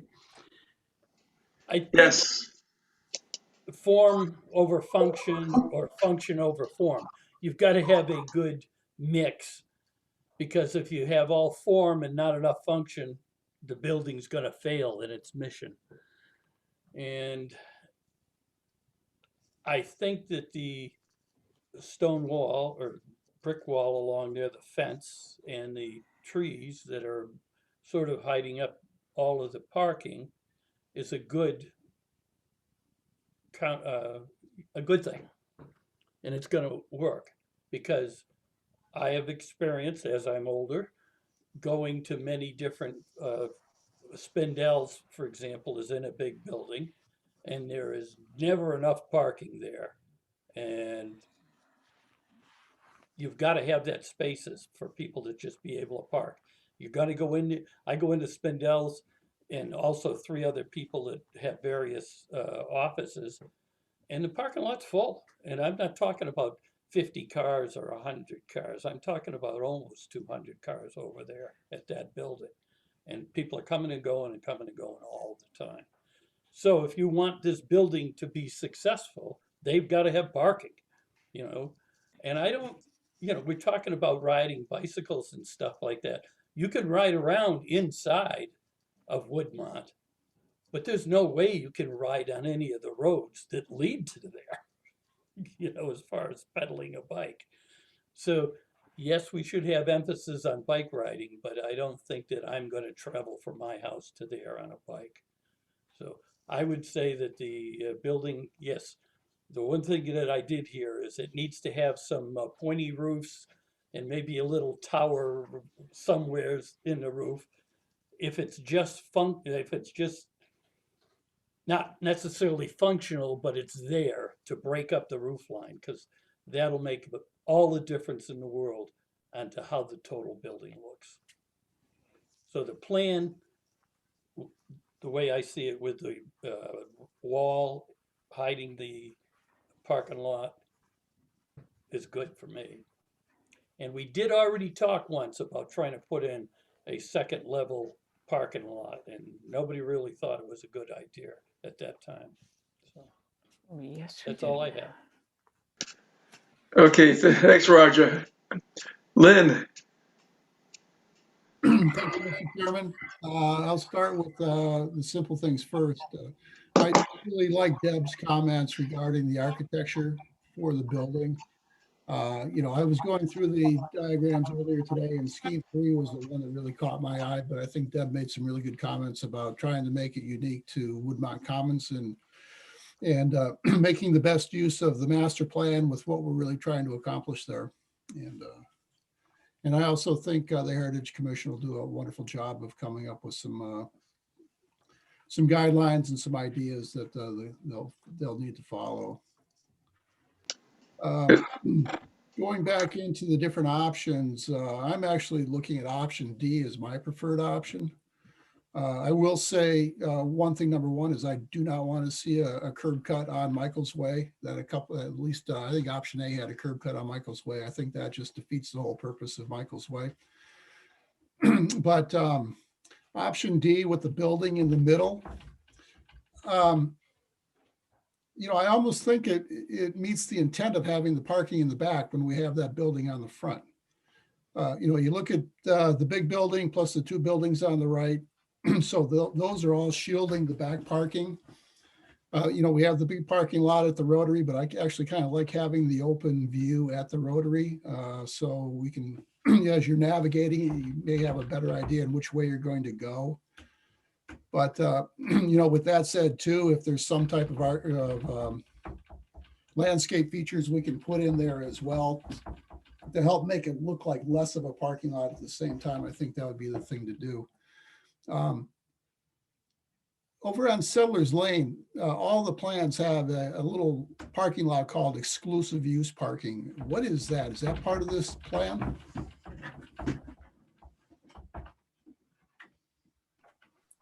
Jeff, do you want to cover that, or do you want me to? That's so Settlers Lane was designed as part of the phase 1, and so there's another, you know, large building that basically mirrors the one that is up right now, and then behind it there's this on-street parking on Settlers Lane, and we do have a, you know, what is approved is a below level parking level and a parking deck that's somewhat at grade in the area just above what says exclusive parking. But these are on-street parking spaces that have been designed and approved on Settlers Lane as part of this road design. So this road location is set based on, you know, that the remainder of block 4 and that parking deck that's behind building 401 remaining, you know, as was approved. So they're not part of the equation for this. Now, what it is that's on-street parking, just like, you know, parking surrounding this on Governor Bell Lane and Michael's Way, you know, so what, you know, we would anticipate, you know, the building, no matter which option we go with, is going to be designed knowing that people, employees, what have you, may park on either Governor's Bell, Michael's Way, Settlers Lane, and all walk into, you know, this development. So where we had that break in the wall, we show a little walkway, and we haven't gotten into all the detail, like Deborah, you know, pointed out. Those are things that will be implemented, but part of this, there would be a walkway through the middle, kind of where we have these 2 islands with the trees, that would get us a walkway back up to Settlers Lane. So you could go, you know, over to Main Street, or if you're coming from Main Street, you could come down and get to Michael's Way, you know, through the development and be on a secured walkway. So this is just on-street parking. Okay. And, you know, and I guess we'll go back to the master plan discussion too, you know, being part of that whole discussion a number of years ago. And I would think that Pillsbury Realty at this point in time would have some vested interest in having some cohesiveness to the overall design of the development. Have they provided any input to you as a preference as to what they want to see for the layout of this particular parcel? Well, Chris, you know, worked with them as far as a location where it would work for both parties. We felt that the medical use is a great use that will fit in well with Main Street. You have, you know, the Baldwins of the senior living that is basically down at the other end of Governor's Bell Lane. You know, so this medical use here, we feel will fit into the development very well. You know, the point that they pressed was, you know, to get this screening and this wall fencing and so forth to keep that urban look. They pushed to screen that parking and hide that behind it. They have been, I think Chris has been going back and forth with them a little bit on building materials and, you know, the look of that building, and they'll continue to work with him on that. Yeah, and just to echo Jeff's comments, we've been working in the Pillsbury team with Jack Sullivan, who's their architect who had designed the buildings on Main Street. And a lot of what we're trying to do is match finishes and sort of, you know, sew the two together so that we do have a cohesive look for the development. Okay, great. Thank you.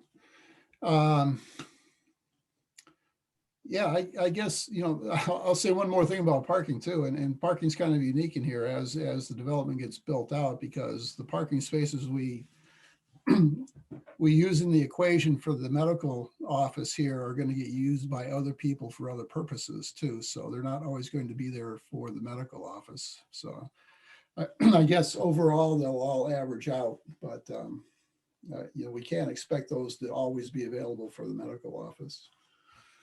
And the other question I have, so we show a left turn lane on Michael's Way. That's not there today, is it? That is, there was a road proposed that would go right through the middle of the site when we had one of the first versions of the phase 1 development. There was a road through there, and then the next approval came in. We had some townhouses there and eliminated that. So, you know, ultimately that left turn lane would have to be, you know, kind of filled in and removed or what have you. Yeah, if we didn't have access into the site off of Michael's Way, I would say that should be removed as well. It just becomes another point to make a U-turn, and that's what we want the rotaries for. Yeah. But no, overall, you know, like Bruce is saying, I'm just excited to see some more development going in there. And I know we did the master plan a lot of years ago, and, things change over time, and needs change over time. And I think, in spirit, this meets what I expected to see the development looking like. So thank you very much. Okay, thanks, Lynn. I'll go to Jason. Thank you. As a frequent visitor of 603, it'll be nice to look at something other than a giant pile of sand. So that's appreciated. I do like option B, especially with the wall and the grading at the top. I agree with Deb. I'd like to see that the lines of the primary medical office broken up a little bit, just to kind of make it a little bit more interesting, the roof lines and whatnot. Overall, though, I think this is much better than what's there now, and I like it for the most part. So that's all. Thank you. Okay, good. Thanks, Jason. I think there's a lot of good comments. Hopefully you gather those comments and then take it back to the Heritage Commission also, because I think it'll be helpful to them. I think this definitely needs more work. And I think what you really need to pay attention to is going back to the roots of the master plan and to develop that cohesiveness. Because to me, it's not quite whole. And I think Ann alluded to this also. It just does not all go together. I think as far as like access to a medical facility, you take a look at Elliott and Londonderry, visit and then look at it and see what you can incorporate into it, because that is very easy of getting into and getting out to. I would really call upon your creativity to go back and see where you can relocate this, because definitely the master plan didn't intend it to be the way it is. So if you can't do it, I think you've got to really work with that creativity and what is there. So you have a lot to work with there. So it's not extremely difficult, but I think you should really revisit it with Pillsbury. Jake and Bruce have their hands raised.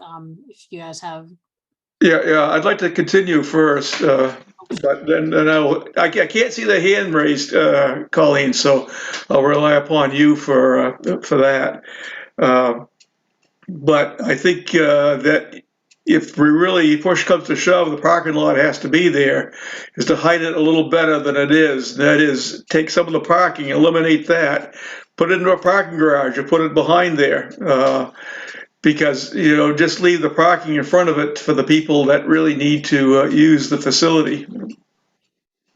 But we'll see what the Heritage Commission has to say when you come back to them with your next designs and everything, and we'll go from there. Okay, so Colleen, who has their hands raised? So you've got Jake, Bruce, and Al. Okay, start with Jake. Colleen, could you pull up the kind of that cross section that shows the brick fence again?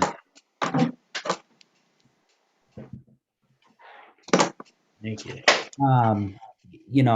In looking at it, I like the idea of the fence. But to me at first, it's like, oh, the brick fence is beautiful. It's got a real New England look. And then I look to the left and it's this building that doesn't really have a New England look. If we could find a way to take that brick and where you've got the that dark brown, Colleen, or the brown on the building, if we could make that brick match and maybe something a little bit, if you can scroll down to the left a little bit, Colleen, maybe where that lighter tan is, have a few different sections of brick, and then where you've kind of got that stone veneer, it looks like, if we could do that in a nice granite and maybe incorporate some granite into the wall there. Maybe the pillars themselves are granite and then you got brick in between. I don't know, something like that.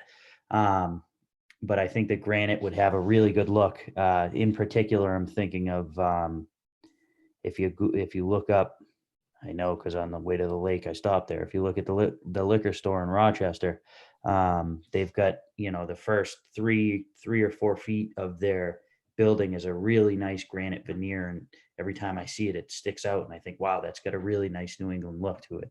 So if we could kind of take something like that, incorporate it into this, bring some brick from the fence into the building, I think would really, really make a big difference and get rid of some of the EIFS, whatever it's called. On Lynn's comment about Plan D, once he started talking about it and you really start looking at it, I do think Plan D actually hides parking the best. This is certainly the plan that's got most of the parking behind buildings.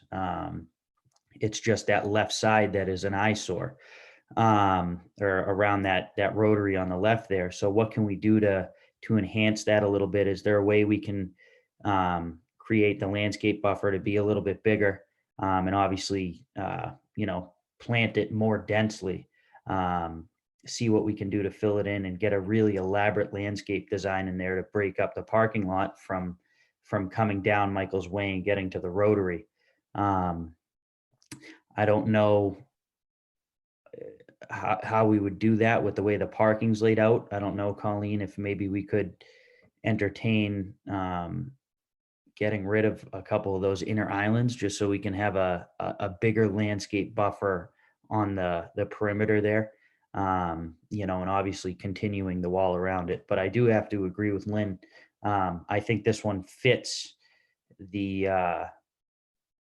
I think this one kind of fits what we're looking for better with having that parking. Really, a lot of it is behind all the buildings there.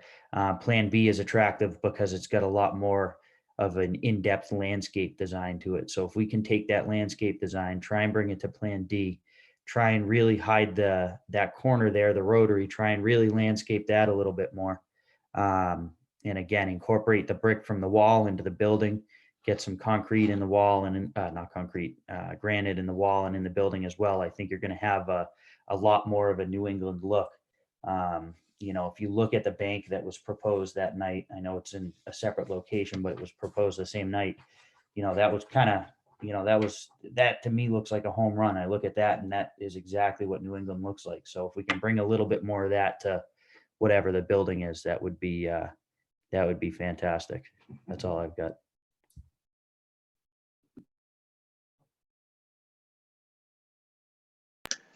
I just have to locate myself and get the unmute to work. Thanks, Jake. Bruce. Thank you, Mr. Chair. Lynn convinced me too. So I echo his statement about option D, which I think addresses what Ann was discussing in the beginning of. It really should be more building on Michael's Way and not parking visible on Michael's Way. So could the developer or the applicant rather elongate their building to span more of Michael's Way to only leave on option D where that little parking between the proposed 2-story on the corner of Michael's and Main Street, if they elongate their building and then kind of push the parking out behind, and then just have little dips into the corners, and then as Jake said, with screening and that fencing, I think that kind of ties into what the PUD was looking for. I don't know if that, from an architectural standpoint, if they can elongate their building, but I think more building on Michael's Way and less parking lot, but utilizing option D really gives that feel of walking or, going down Michael's Way and not seeing the parking that's behind. If it helps answer your question with respect to sort of narrowing the building, if we were to try to meaningfully relocate parking in order to get a longer building, we'd narrow that building by about 60 feet, an 18 plus 24 by 18. for full row parking. And at that point, the building becomes so narrow for medical use, it's functionally obsolete because it becomes so long and skinny. We mitigate the ability to do common corridors, common elevator, atrium, all those sort of interior elements that lend itself here.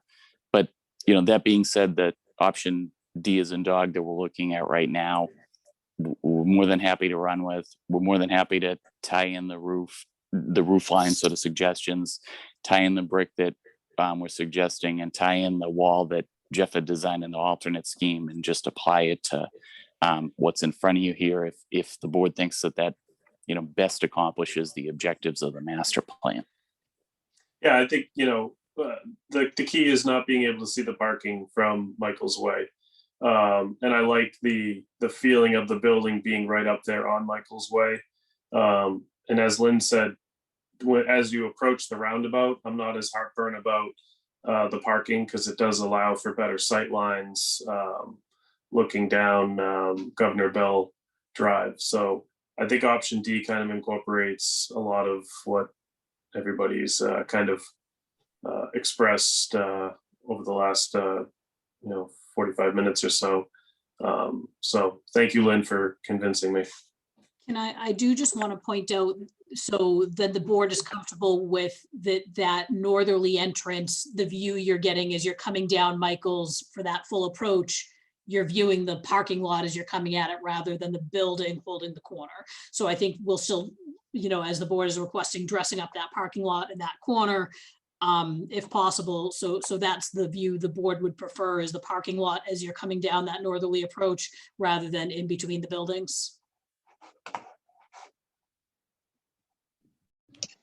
I think so. I think it's just back to what Bruce said. I think it kind of meets our original feel more, which is, if you're looking at the picture from the proposed building up and all the way to the right, that whole parking lot area is behind something. So it just, to me, does certainly seem like there's less parking lot that we're looking at. And again, if we can really landscape that corner and make it a little bit more dense and try and hide that, I think we're gonna accomplish something that'll look pretty nice. I think if we could see several architectural views, of different scenarios that they would, from what we have said, would be a start. Yeah, I totally agree, Art.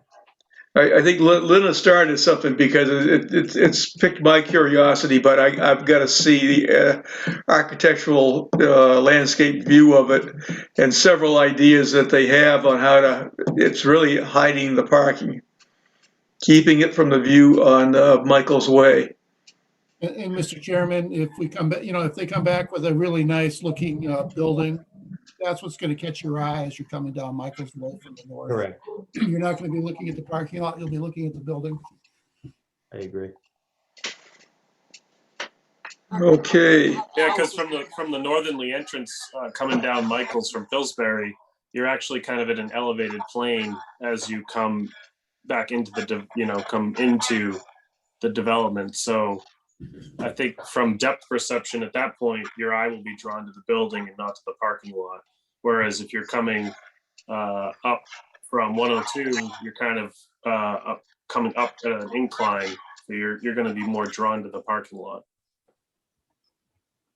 But I agree, Mr. Chair, we need to see some architectural perceptions. Yes. And then I got Al to go to. Al. Thank you, Mr. Chairman. I have a question for Pauline. Those two proposed buildings on the right, do we have any idea what their occupancy will be? The first one on the corner, I believe, was set for retail on the lower floor and a small office space on the second floor. And the second one was, I believe, retail. It's a single-story building. Okay, well, my observation on that is if you have those, the retail in the office building, will they not be impacting the parking on the side of the medical building? No, I mean, the way that we feel the parking just directly behind them will service those buildings plus the on-street parking. And then, there will be some cross use of parking.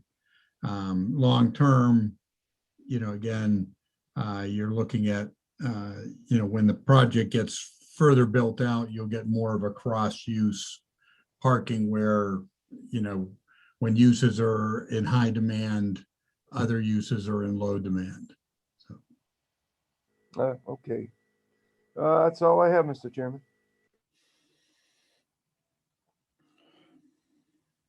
I have to unmute myself. Thanks, Al. Anyone else from the board have any further comments? I can't see the board. No, no one has their hand raised that I see. No hand raised. Anyone from the public or anything there, Colleen? Nope, no one in the public. Oh, okay. So I think there's been a lot of ideas thrown out. I think at least I think there's some general acceptance of certain things by the board. I think your next step is to take all this, put it together, and go to the Heritage Commission meeting, and we'll see what the Heritage Commission says. Yeah, so Mr. Chairman, if it's all right, just to circle back, if it helps put things in context again, we have lease commitments that we're, have a finite timeline. To the extent that we need to be ready to open this thing at the end of 2022. And if we back an 18-month build into that, that puts us coming out of the ground in July or June, July of 2021. So even though that seems like it's a few months away, it's, for all intents and purposes was yesterday. So I guess what I would ask is that if we can help sort of define the comments or circle back on the comments of the board tonight so that Jeff and I can really put pen to paper and bring something substantive to the Heritage Commission rather than just a sort of, I think our last pass might have been more of a charrette. We'd like to really bring something that was finite. And if I'm understanding the board properly, there's support of the concept D as in dog. They'd like to see some changes or adjustments to the roof line. We like to see a lot more brick, and we like to see, substantive landscaping and or the wall that Jeff had along Michael's where the parking stands in concept D. Is that sort of a fair assessment of the, what we discussed tonight?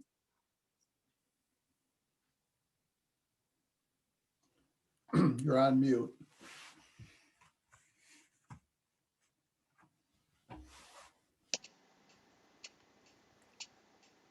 There, I think it's working now. Can you hear me? Yes. Oh, okay, good. Yes, but be prepared because the Heritage Commission will have comments also that could be further changes. But I wouldn't expect it to be solidified at this point. And maybe after you meet with the Heritage Commission, then you can start putting something together and come back for another conceptual discussion with the planning board. To that point, I guess, with Chris's concern on timeline, Chris, we can make a request for the Heritage Commission to hold a special meeting if you'd like to get to the Heritage Commission sooner than their May 27th schedule, and move that along, because I think getting the building location set is going to be key to continuing the design and building elevations, renderings. Obviously you can continue to work on the architecture, but in order to get the parking lot layout set and get that input from Heritage, if you'd like to request a special meeting, we can see about doing that. Yeah, we would appreciate that very much. And I sort of would echo some of the sentiments the board members had earlier in the meeting about the frustration of them meeting every other month. Doesn't really lend itself to timely development. Yes, they do meet every other month, but we have met monthly as the request of the applicant. So that should have been requested at the meeting back in March. We would have met in April, but you'll have to make that request to the chair of the. I'm not the chair, so you'll have to make that request to the chair. That probably should have been thought of back then, if there was a time consideration.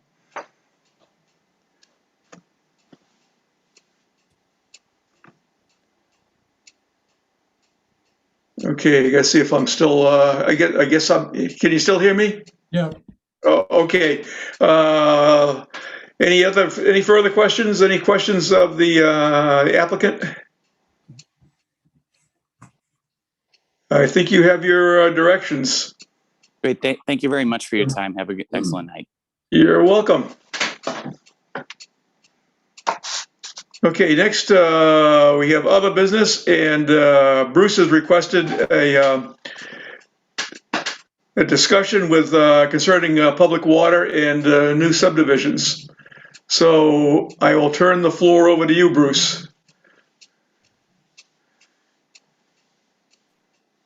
Thank you, Mr. Chair. And I didn't intend to bring this topic up at 10:50, but perhaps could start the discussion and continue it to one of our other meetings.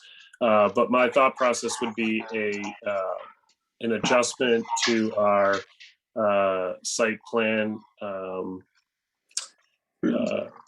constraints or restrictions to require a developer, if public or municipal water is available within a certain distance of the proposed project, that they should be required to bring that public water in to the development.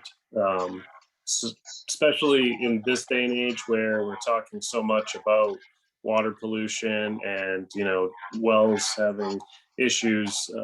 I think we should be requiring developers, as they want to build these projects in town, to be required to bring municipal water in. So that's kind of my discussion point, and I wanted to get the board's appetite on it. Okay, that would be a good point. It would be a change to our site and subdivision regulations, and which is within the board. And for the first time, I saw Deb a raised hand, so that it must be working for me now. So Deb, you got the floor. Oh, you did unmute. I think it's a good idea, but I want to caution this and maybe talk to the town attorney, because the town is not the reseller of the water. It's not like our sewer septic, we make money. We're now encouraging developers to tie into Penachuk. So we would be encouraging or paying or growing a company as opposed to the town. And so I'm a little nervous, even though I agree that they should have to do this. And maybe we need to think of our ordinances a little bit differently, but or other things that we can put in place to help protect groundwater. I agree, but I'm worried about having us promote a company. And that's what Penachuk is, who supplies our water. The town does not profit from it. We're now saying, no, here, take all this money from our taxpayers. Unless, of course, the town would like to think about taking back its water rights and creating a water department like we have with our sewer department. So instead of Penachuk making the profit, it is the town that would make the profit. And then your thought would be an absolutely smashing idea. So that I just wanted to make sure we talk to a lawyer before we go down a path we can't get out of. That's all. Okay, thanks, Deb. Al has his hand raised. Thank you, Mr. Chairman. I think we all need to understand how the water business works. It's the most highly regulated utility is water, and it comes under the purview of the Public Utilities Commission. And we've had developers that have paid for it in the past and everything. It's just worthy of noting that every single plan for water lines that a developer may want to put in must go for approval before the PUC, and if they don't consider it financially feasible, they will not approve it. I just think PUC has total control over whether that's allowed or not. That's all I have to say. Okay, thanks, Al. And I saw my third raised hand for the first time tonight.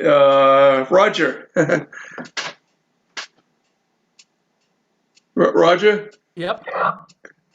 I want to make a minor comment. It is, we can't really develop our own water company because we don't have access to water somewheres. So if the town makes a big profit, Pennachuck's gonna make a big profit, and then the people who are buying the water are gonna pay twice. So it's reasonable to think that the town could have its own water department and make some money off of it. But we would have to, you know, if you want to make the big bucks, you're gonna have to find water here that you can sell. Okay, thanks, Roger. Jake? I see Deb's got her hand up if you want to ask her first. She looked at Oh, okay, Deb? Just to, I promise, just to go on what Roger was saying. So Pennachuck buys its water from Manchester Waterworks at 10 cents on the gallon.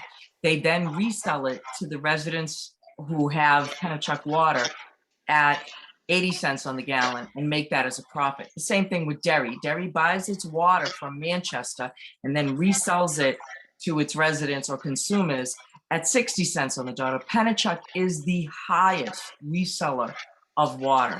And I just wanted to let Roger know that it wouldn't be going through two. It would just be us making a deal with Pennachuck and then having to renegotiate with the Utility Commission to get our water rights back, and then making a deal with Pennachuck to buy their infrastructure that they've put into town already. And that's how that would work. And then the town would make the 60 cents on the dollar. So that was it. Go ahead, Jake. I'm so sorry. Okay, Jake. I like the idea. It was brought up at involved with that last subdivision behind Schoolhouse there. I do like the idea of it. My only concern to it is what it would do to the cost of a home. Obviously, we talk about affordability of homes. Obviously, if we're bringing more infrastructure into the neighborhood, that's going to get, passed on to the buyer of the home. So that would really be my only concern about it is, is it going to take a $500,000 home and make a $600,000 home, so on and so forth. But I do think it's something we should look into. Okay. Anyone else? Yeah. Lynn? Yeah, just a quick comment. I like the idea in general. I don't like the idea of the town getting into the water business. I rather have smaller government than bigger government. Yeah, but just think about the conversation in the context of the Greeley subdivision we just listened to this morning or this earlier this evening too. And I think we tend to think about subdivisions and rules impacting the bigger developers, but they can also have a serious impact on a family trying to set up a compound for themselves. So we just need to tread lightly. And I think Al said it's really in the realm of the PUC as much as it is in ours. Mr. Chairman? Yes, Al. Yeah, a little bit of history, I think, is in order. Years ago, the town formed a water commission. I was the chairman of that commission. And over several years, our mandate was to franchise the entire town. So you have several franchisees that have the right to develop water extensions in the town. At that time, we approached the Board of Selectmen, and it would have been considerably cheap for us to buy out the franchisees, what they had in the ground, and run our own water system. If you look at the budget for what we pay for Pennachuck, for hydrant rentals, per hydrant, it's astronomical. Now it would be much more expensive, but that's the way the town wants to go. We would save some money eventually. That's all. Pennachuck's going up 21% too. Yes. Anyone else? Would a good question be for the board? Shall we have our staff do some research on this to see what we can do, what we can't do, what the positives, what are the negatives? Yes. Yes. Thumbs up if you everyone agrees. And I think we should as Lynn indicated, this shouldn't impact somebody who wants to just put in one house off of a, already existing road. My thought process is this is a developer trying to put in 10 or 12 homes and they have public water within 10,000 feet of the development. And for cost saving measures, they choose not to bring water into the development. When realistically, the right thing to do, and I get what Deb's saying, you're tying the hands of the homeowner to be paying to a private company, being Penachuk. But at the same time, when you put in public water, you don't have to do fire sprinklers anymore because you have fire hydrants. Fire hydrants provide a better level of protection. Your cost of insurance goes down because you have fire hydrants and municipal water. So there's give and take. But I don't want to be overbearing to the individual homeowner who's trying to, build an addition or something like that. This would, my thought process would be, this would be related to, larger developments that are coming in. And of course, there's areas of town where you can develop that there's no municipal water anywhere close. So in that case, it's not feasible. So what staff will do, we'll take a look, we'll consult with the town attorney to see if there are any legal issues we should be aware of. We'll put together a memo, a summary with some of the pros and cons of moving forward with an approach and some of the details of what surrounding communities do. I know there are some who do have similar requirements. In terms of the threshold and not wanting to put a burden on smaller subdivisions, we'll need to take a look at what would be something defensible. I think if we kind of use an arbitrary number and said less than 5 lots, doesn't have to connect, more than 5 lots does, that's a challenge. So I think we'll need to get some advice from the town attorney on something like that. But we'll put together a summary for the board. I don't know that we will have it for a May meeting because we're in hazard mitigation and starting the CIP process, but definitely for a June workshop, we'll have some information for the board on this topic.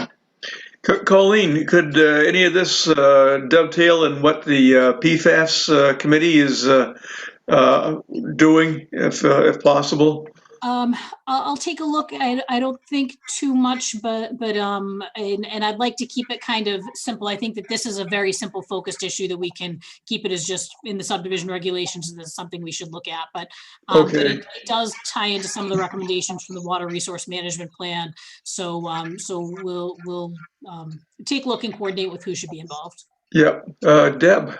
So on that same note, I don't think you can tie into the PFAS, the PFOA task force committee, but looking at our 70-page water plan that we have, management plan, I think that can be tweaked and we can put in better rules and regulations around how we manage water to protect well water.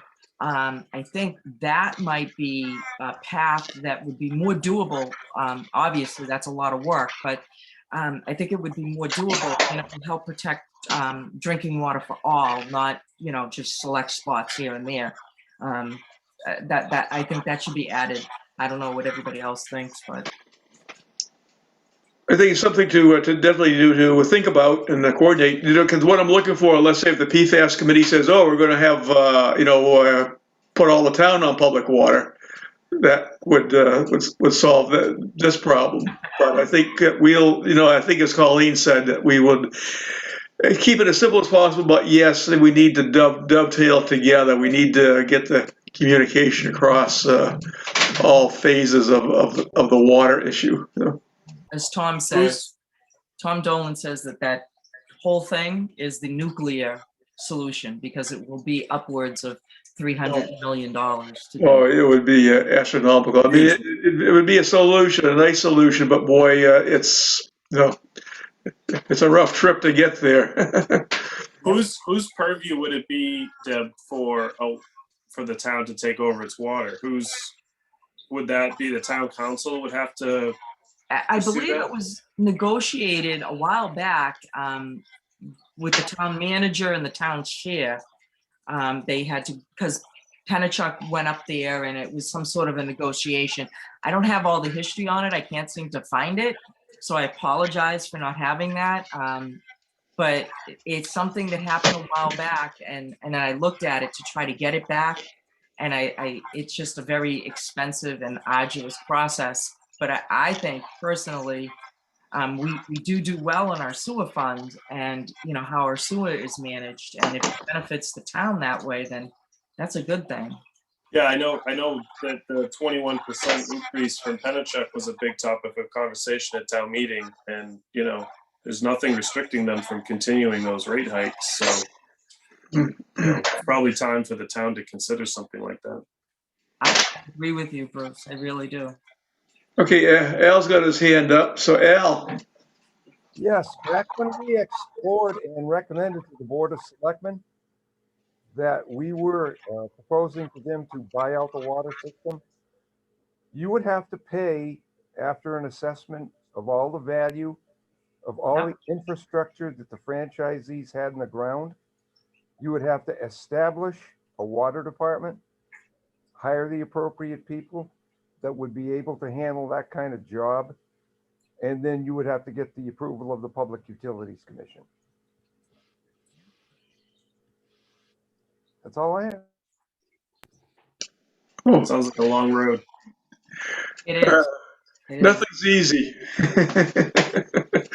But at least we'll take a look at it, see what we can and cannot do, and then we'll go from there. Maybe sometime our June meeting, Colleen. Does the board? Hey, Mr. Chair, before we adjourn here, I did just want to say real quick. I know we talked about it last meeting, returning to in-person meeting.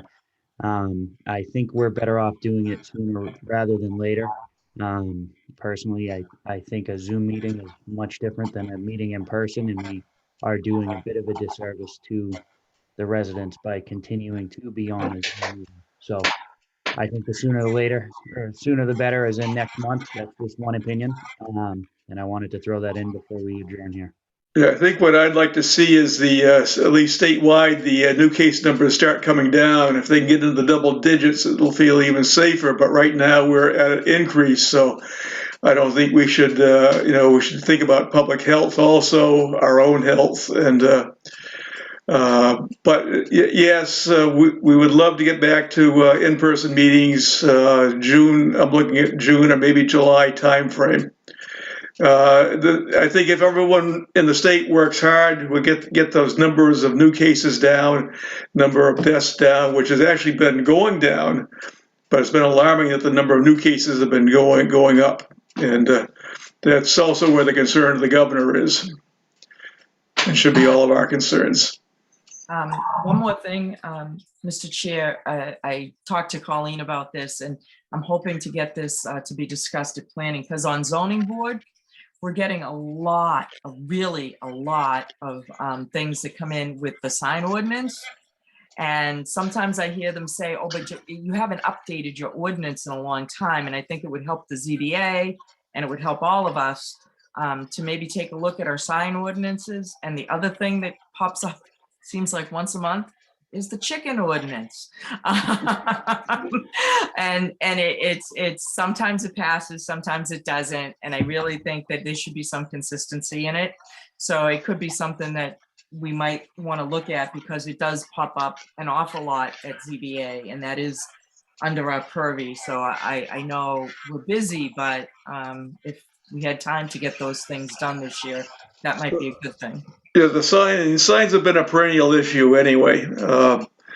It's I think the latest is some of the new U.S. Supreme Court cases that have been coming out in regards to signage. We want to see at least some settled law to go with. That has been the only thing that we've been waiting for. But Colleen can certainly check with Attorney Ramsdell. I haven't seen anything recently come across with signs. And the chickens have always been a problem too, because everyone wants chickens, and there's some people that like them and some people that don't. And going back probably at least maybe in the 20-year time frame, we were going to change some of those ordinances, and we had heard from people about that and decided not to do anything. So we'll leave that as it is. And yes, definitely, we have a lot of things to consider, a lot of things we'd like to change, but we have to take things a step at a time and at our staff's ability to do their work. Agreed. I just think that we haven't looked at it in 20 years. It's always good to relook at it. Yeah, I know what some of the farmers still in business will say, so. Colleen?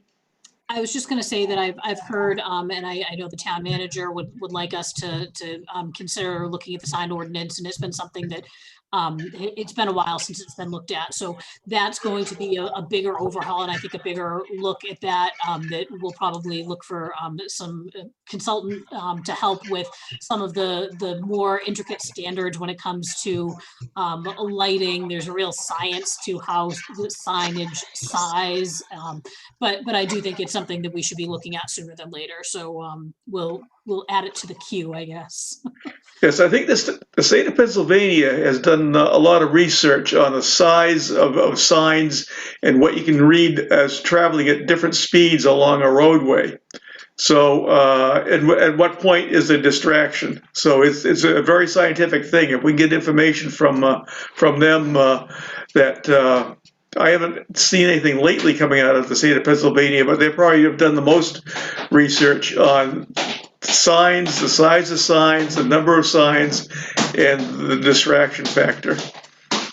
Pennsylvania likes to be referred to as the Commonwealth, Okay. not a state. So, okay, Commonwealth, pardon me, it's just like Massachusetts, is the Commonwealth of Massachusetts.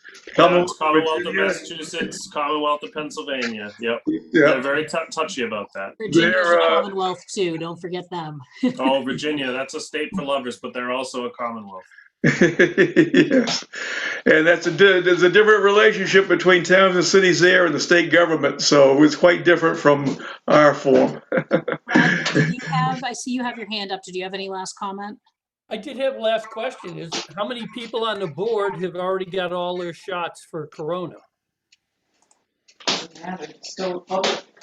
I mean, and maybe we could start with having us in person and the rest on Zoom at the. The dual systems don't work for the TV. Oh, they don't.